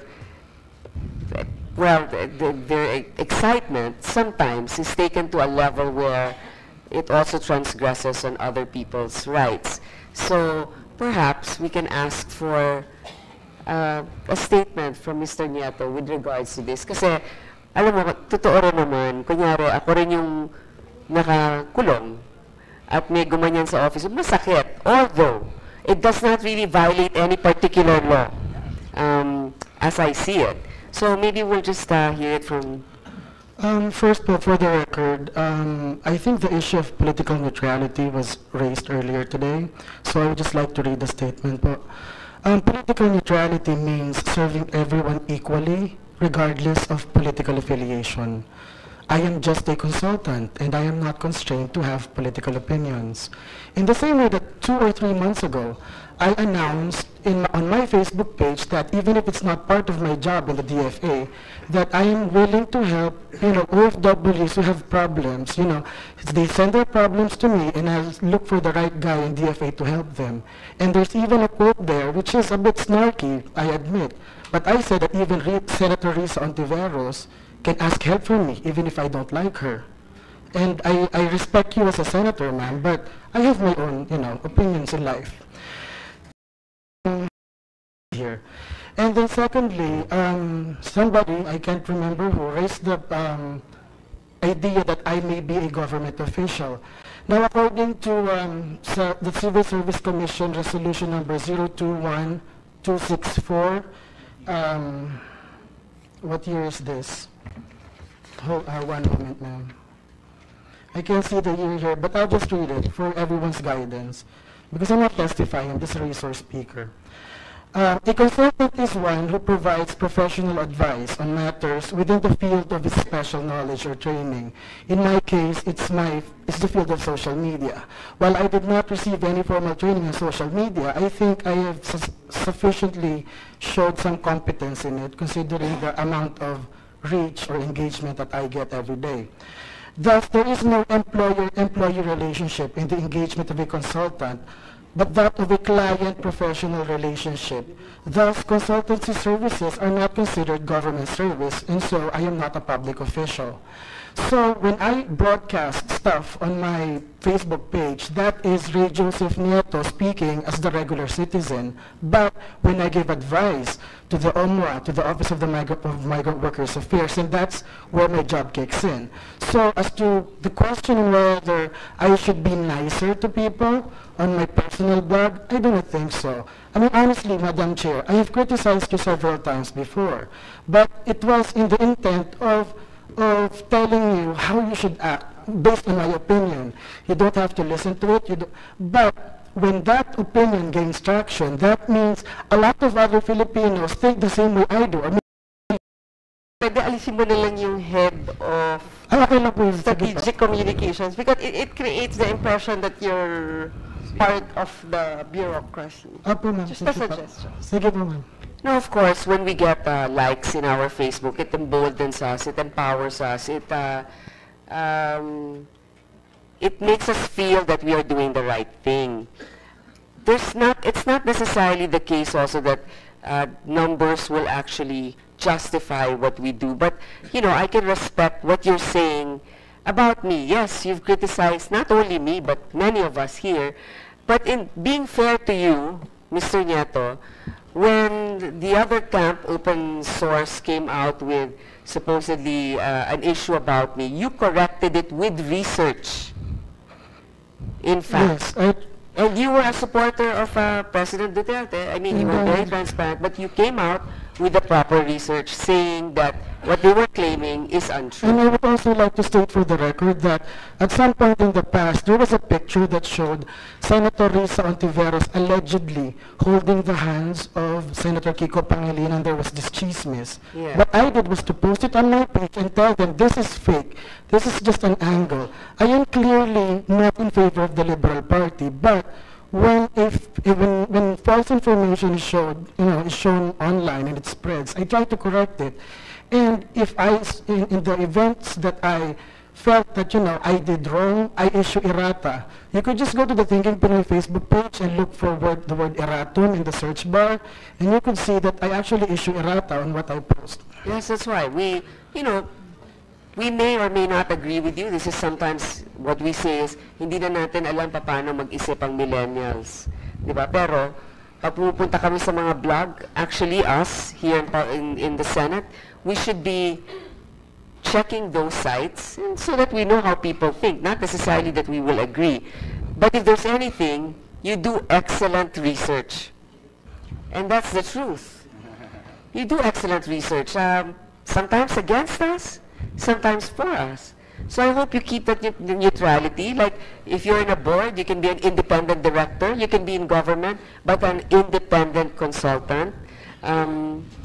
So I guess We can continue with our questions now with Senator Miggs. Thank you, Madam Chair. Madam Chair, yes, I'd like to reiterate, in fairness, I've read the blogs of Thinking Pinoy, and many times when mistakes were pointed out, he had corrected them, and that's highly appreciated by people also from our side who gets flack from all other bloggers. And I would like to go back, Madam Chair, on the mainstream media. One of our ex-colleagues actually texted me, and she asked me to ask these questions, because many times on the mainstream media, you post the story as well online, but sometimes it's not corrected. No, sometimes they post fake reports and accuse somebody online, then they take it down, and the editor simply says later that the one who posted it has no authority whatsoever to post. And because of that, but the damage has been done. What do you do? What's your policy, Madam Chair? I'd like to ask the mainstream media, what's your policy on that? Do you actually penalize your members of the media that post it online or post fake news online? Maybe we could start with ABS and afterwards interaction. Madam Chair. Yes. But I don't understand. Are you saying, Mr. Senator, that if there is someone who posted a story on our news site and that person is not authorized to do it? For example, Madam, does it happen? Madam Chair, for example, there was one particular site where it was posted the Duterte drug addicts, the number of drug addicts. They quoted a 2004 figure, not the 2011 to 2012 figure, which was the right figure that was supposed to be quoted. And so it was taken down, but the damage has been done already. Parang lumalabas nagsinungaling ang presidente and all that with the numbers that he was quoted. But there was no punishment. There was just basically what the editor had said, that the one who posted had no authority to post that figure, but the damage has been done. I just want to get your sense of that, if that happens. I'm not very knowledgeable about that particular story, but like I said, we have internal mechanisms where the aggrieved party, whether private or public, can come to us and complain. And we have handled a lot of cases like that. And yes, we're not infallible like all other traditional media, so we could make mistakes, and when we do that, we make corrections. And if we fail to do that, or anyone who is part of that mistake, we will have to start an investigation about it and then provide the proper sanctions. You have I believe the ABS has like an internal ombudsman, no? for that particular... Yes. We have two internal mechanisms. One is the network ombudsman, and the other one is the news ethics unit, which handles all of the complaints. How about with the other mainstream media? Doon po sa pagkakakwento nyo, in a scenario like that, mukha namang kung merong nag-post na hindi authorized, that's clearly something that's even internally is an offense. It will be investigated. The person involved will be dealt with and penalized if necessary. Do we have an ombudsman at TV5? Yes, we do. Well, also this goes for all the outlets. Now, we're just making an appeal that, as mentioned by the chair earlier, yung self-policing, wala na po si Attorney Dean Tony Lavinia, because it's been our experience that self-policing is not actually been the case, no? Except for mistakes, blatant mistakes done by the networks, then they come out and they issue an erratum. But when it comes to especially like newspapers, newspapers and online articles, Madam Chair, medyo may kakulangan. That's why it's also important that we tackle again the issue of right to reply. And the right to reply issue, maybe this day and age, might be needed to be discussed thoroughly. Because now, iba na. You can be hit immediately and online. And I think it's not fair to many of us in public service. We can take a punch. But pag putik na at kung ano nang tinatapon sa'yo that's unfair, I think we have a right to reply as well. I've had particular experiences when I've written several dailies. and it would never come out. Our answers would never come out. And if there was once a time that it would come out 2 weeks after. The story is done. It's hidden in the editorial page. And I think that's not, again, that's not fair to those who are working in public service. Also, Madam Chair, on the issue of the Kokoy Dayaw and this article, unfortunately, the chairperson is here. You're taking over? So I'd like to ask this time the NBI, Attorney, is it Dr. Manuel? Are you also a lawyer, sir? Sorry, I am an accountant, sir. You're an accountant? Yes, sir. But you're chief of the cybercrime division. What's your expertise on Yes, Your Honor. cybercrime, Doctor? I was taking the administrative aspect, management ng cases, being referred to as assignment of cases. So we have a technical people from our digital forensics to assist us. Our people are trained in the conduct of cybercrime investigation, Your Honor. Has Senator Soto approached you to investigate this particular issue on this? Yes, Your Honor. Yes. Were you able to give information to Senator Soto and the committee on this particular issue, sir? We have submitted a progress report, but we ask him, if possible, not to reveal the result of the initial investigation and not to jeopardize the future investigations that the NBI will be conducting so that we can gather additional evidence. But in your opinion, Dr. Eduardo, Mr. Mr. Duarte, the statements made by Silent No More could be considered libelous in your experience of handling cases? Regarding what particular issues? The statements made against the 7 senators. If it can be established, it is, Your Honor. Yes, thank you, Your Honor. Yes, and so meron na pong ongoing investigation? Yes, sir. We started the investigation last September 28.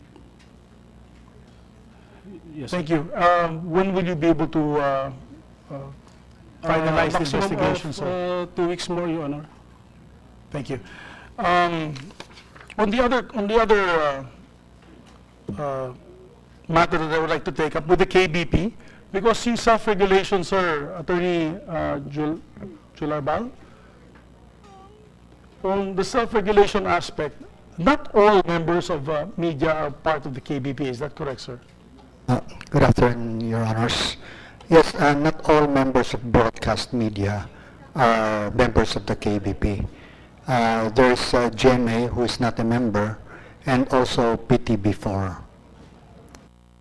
And I believe also many other media outlets in the provinces, if I'm not mistaken. Yes, Your Honor, there's a proliferation of provincial as well as municipal level broadcast stations, and not all of them also are members of KBP. Yes, actually that's a big problem now, and something that we have to discuss again maybe in the next committee hearing on the proliferation of so many media outlets in the provinces. Kung may fake news dun, talagang yun, talagang yung mga politiko, kung sino-sino na lang binabanatan dun, hinuhubaran. Talagang ikang hinuhubaran. Wala po kayong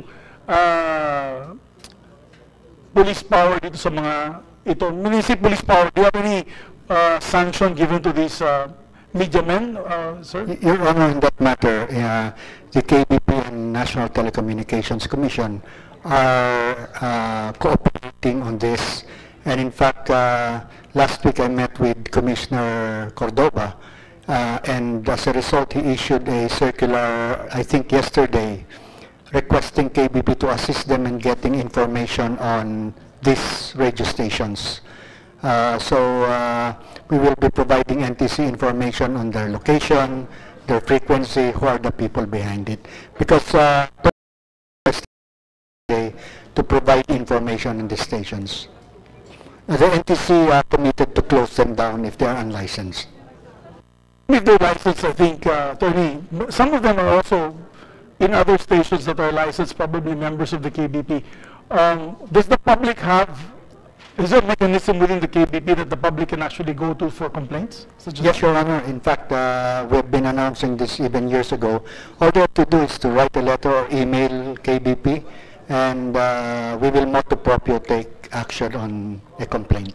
Of course, without sacrificing or without the, how do you say, stifling the particular victim from filing legal suits. Yes, Your Honor. It's, in fact, under if a victim of offensive broadcast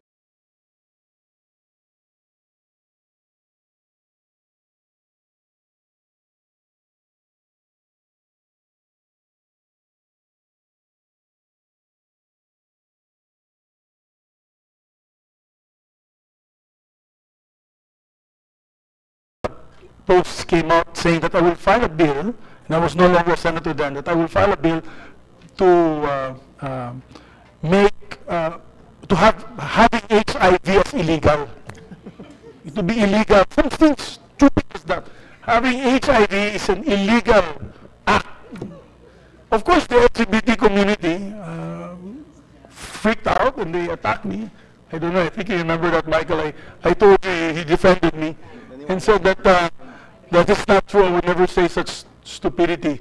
But it's, nevertheless, you know, that type of fake news has been coming out lately more often than before. As a matter of fact, it has already achieved this purpose in the last 2016 presidential elections in the United States, where admittedly fake news on the hacking of the electoral map of the United States and all emails of these voters were sent fake news, and therefore could have possibly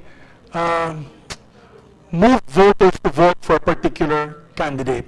And so therefore we have to do something about this, Madam Chair. I think Senator Bam has his share of fake news. He's from the opposite side of my political friends. I've had my share of fake news also from those that are friendly to their side. I think it's about time that we be able to police this. And on this particular case on Silent No More, Your Honor, Madam Chair, I'd like to just put this on the record that we want to hear from Mr. Kokoy Dayaw, and in the proper time, if he does not attend, we will move for a subpoena, to compel him to attend here. And I hope he, you know, we go to the bottom of this, and I hope he tells us what motivated him to destroy the reputation of 7 senators. Okay lang po kasi politiko kami. We can take the heat. We file a bill, people don't like it, they can attack us. But wag naman yung wala kaming ginagawa, tapos ginawa pang kwento, tinira kami, I think that's foul. Kasi as I said, no, I would have been willing to sign that resolution. Senator Pam knows me when it comes to children, women, and issues of that, we fully support it. We fully support these types of resolutions. Kaya napakasakit sa amin na ginawa itong pamulitika ang klaseng resolution na yan. So, Madam Chair, with that, I'd like to end my interpellation, and I'd like to thank the Chair. Senator Migs, kung lahat ng tira sa atin, sasagutin natin, yung mga walang basihan na hearing tayo araw-araw. On the other hand, this is, I mean, you will attest to the fact that media's been calling for this hearing on fake news. But I'm a little bit worried about legislating when it comes to things that will affect freedom of speech. But I think it's timely now that all of your opinions have come into the open and we need to discuss this freely. Senator Bam, thank you for Maraming salamat, Chairperson. So magandang hapon po sa ating lahat. I know it's getting a little late, but I'll try to be as brief as possible. Unang-una, yung pahayag na fake news. It's a generic term. I think Mr. Desillas mentioned this earlier among other individuals, and Yusek Eggo also mentioned this. Pero sa pakiwari ko po, meron pong iba't ibang klase yan eh. So we have outright falsehoods, no? And later we'll show you some examples of some falsehoods. Merong hate speech na ibang category rin yan. And you know, Senator Ontiveros isn't here anymore, but if you read the hate speech na nabato sa kanya, I mean, it's really terrible. Talagang hindi ko talaga acceptable yan in a decent society. Sana ma-rape ka, sana ma-rape yung anak mo, sana mamatay ka na. And we should not countenance that. We should not agree that that is within the bounds of freedom of speech. Kasi nga may hangganan yung freedom of speech, no?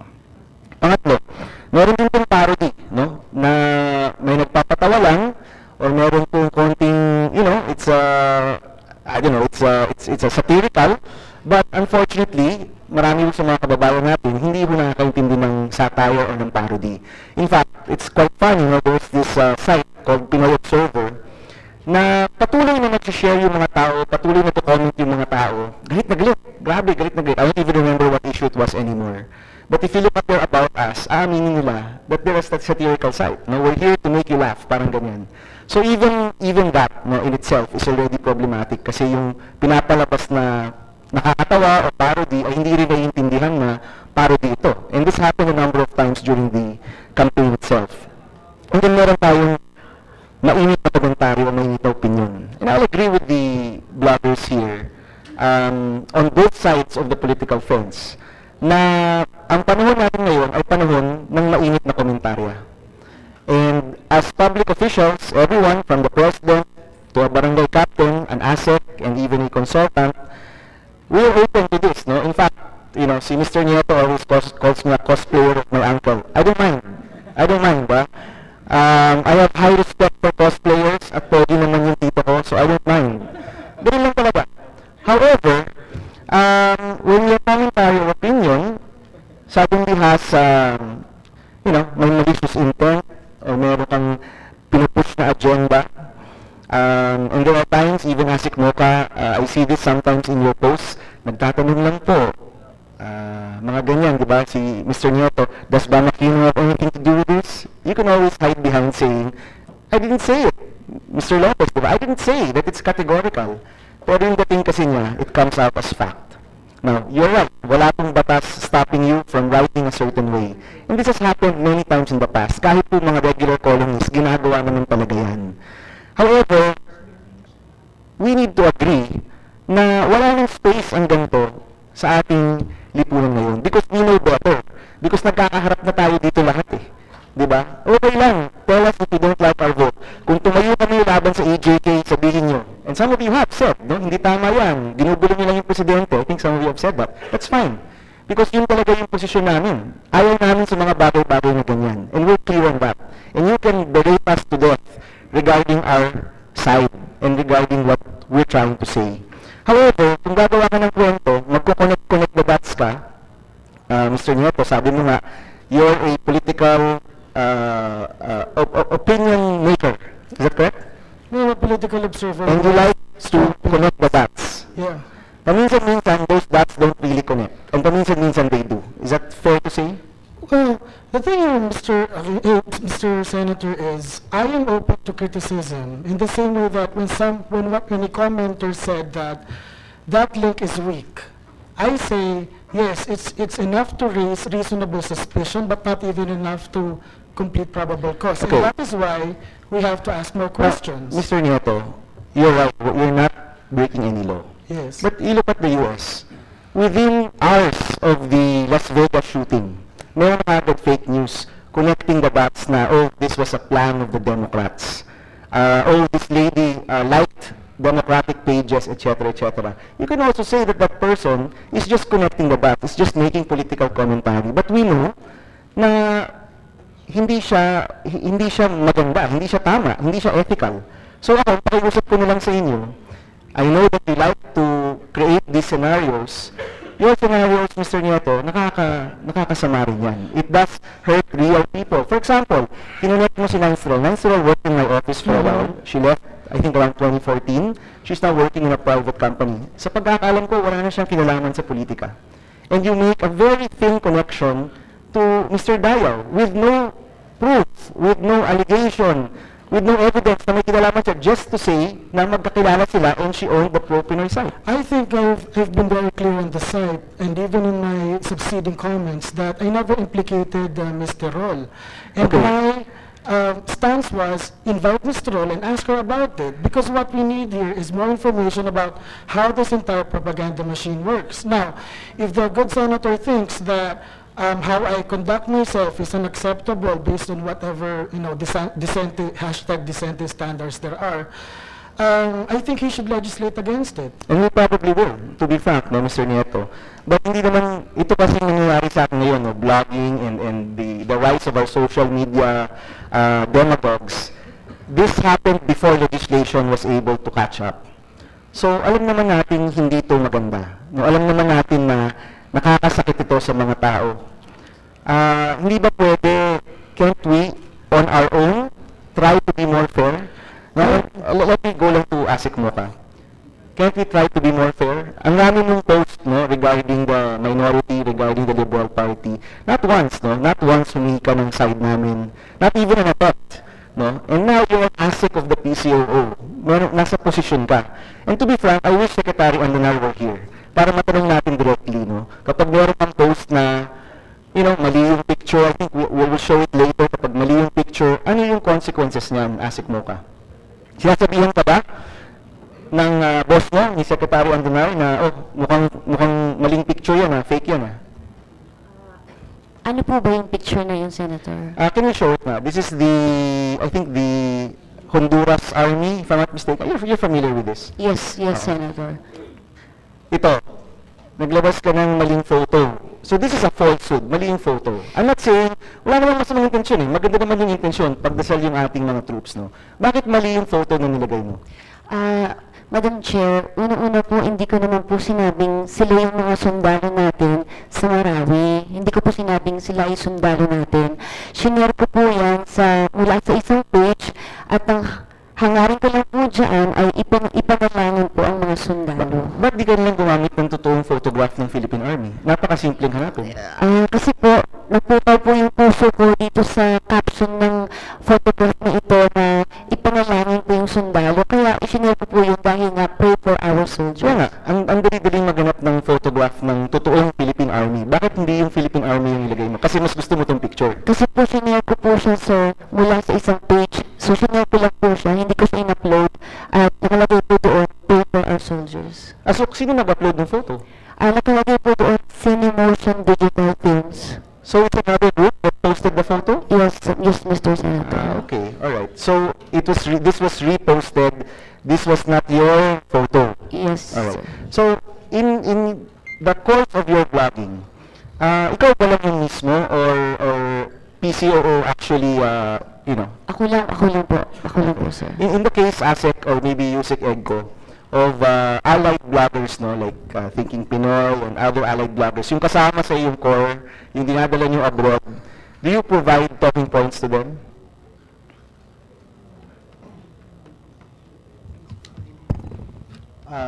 As far as I know, Your Honor, nothing is provided to them. As far as I know. ASEC, as far as you know, ba yung sagot mo, yes or no? Meron ba kayong pinoprovide na talking points sa kanila? Makaka-intimidate naman, sir. Kasi yung as far as I know, it doesn't mean anything. No, yes we or don't provide talking points, sir. Okay, not even press release about it. That's No, sir. Not even? Yes, sir. We provided to ang kanyang press corps, sir. And they're not part of the press corps? They're not part of the press corps. Okay, alright. O sige, let me go to my presentation. No? So meron na tayong apat. Meron tayong falsehoods, meron tayong hate speech na potentially libelous, and as Delon had said, merong remedy for that. May remedy dyan. No? Lahat tayo pwedeng kasuhan ng libel. Pwede kang kasuhan, pwede kang kasuhan, pwedeng kasuhan yung nagsulat nun, nung 7 Deadly Sins post. That's available to the public already. Merong parody rin. But let me just show some examples of some really outrageous fake news. Firstly, we have been able to collate 87 sites that provide fake news. We also have the list from the CBCP. The CBCP came out with a pastoral letter a number of months ago talking about sites na merong fake news na naglalabas. In fact, RJ, if I'm not mistaken, thinkingpinoy.net is part of this list, no, ng CBCP. Actually, for the record, Mr. Senator, I wouldn't really say that I am ally of Assistant Secretary Banaag when she cited when she cited something about the revised penal code, and I was really disappointed. Against Yusuf Joel Edco regarding the PT firm's statement on Aznar. So That's 2 out of... I'm sorry? How many? 2 viral articles. How many articles have you had since the start of the Duterte administration? Every day? Since I started thinking Pinoy in November, I have about 200 articles. Okay, Yes. 200 articles. If we do an analysis now, ilan doon yung against Asek Banahag, maybe we'll find 1 or 2. If we do an analysis of how many are against the political opposition, I'm sure it's much higher. Yes, of course it's much higher because I think there's more things wrong with you. So in short, that's my exactly. opinion. What I'm saying, RJ, is wag mo sabihin na because you had 1 article on Asik Banahag, hindi ka na part of the Duterte groups, no? You self-profess to be a Duterte supporter. Yes, and you're a member or you're a consultant of the DFA. Well, number one, Mr. Senator, I say that I am Duterte aligned, but not Duterte allied, because I criticize PCOO a lot. And that's why sometimes Secretary Andrena doesn't even want to talk to me anymore. But the point here is, to say that I am allied, there has to be some sort of understanding. The CBCP list of fake news websites, kasama si thinkingpinoy.net dyan. You know that, right? Yes, and GM actually asked me about it. Yes, please. And my reply was asking the CBCP about what news to believe or not. It's just like asking a lawyer if you have cancer or not. Okay. For the record, Madam Chairperson, I'd just like to state that the resource person we're asking to explain social media belongs to a list of fake websites of the Catholic Bishops' Conference of the Philippines. So I ask the chairman to please be more, maybe in the future, we can be more discerning with who we ask to present here as well. No? Well, Senator Pan, we're talking about fake news. Yes. So if he is categorized as a member of those blogs that are in the fake news category, then you have him right here and you can verify whether it's true or not. So, kumbaga mas alam niya ang tungkol sa fake news. Hindi. It's for you to determine whether he belongs to that category. Anyway, Mr. Chairman, I'm just saying that he is on this list now. Now, we also did a research. Maybe biased in some ways. Well, he's on the list. This is categorical. This was read in all the churches on a Sunday. No? Anyway, let me move on. No? So, on Facebook, for example, and we want to ask ASEC and USEC on this point. Kasama sa listahan na to, on, not yet this one, but on the 80s, not yet that one, rewind. Maganda naman yung photos ko kay ASEC mo kay, so okay lang sa akin yun. No? Hindi sa'yo yun, iba yun. Anyway, if you look at all of these sites that the CBCP has pointed out as fake news, plus our own research, umaabot na po ito ng 87 fake news websites. No? Is it troublesome, Yusek Joel, na marami sa mga sites na to carry the name of the President? Is that troublesome for you? Thank you very much, Madam Chairman and Your Honor. Of course it is.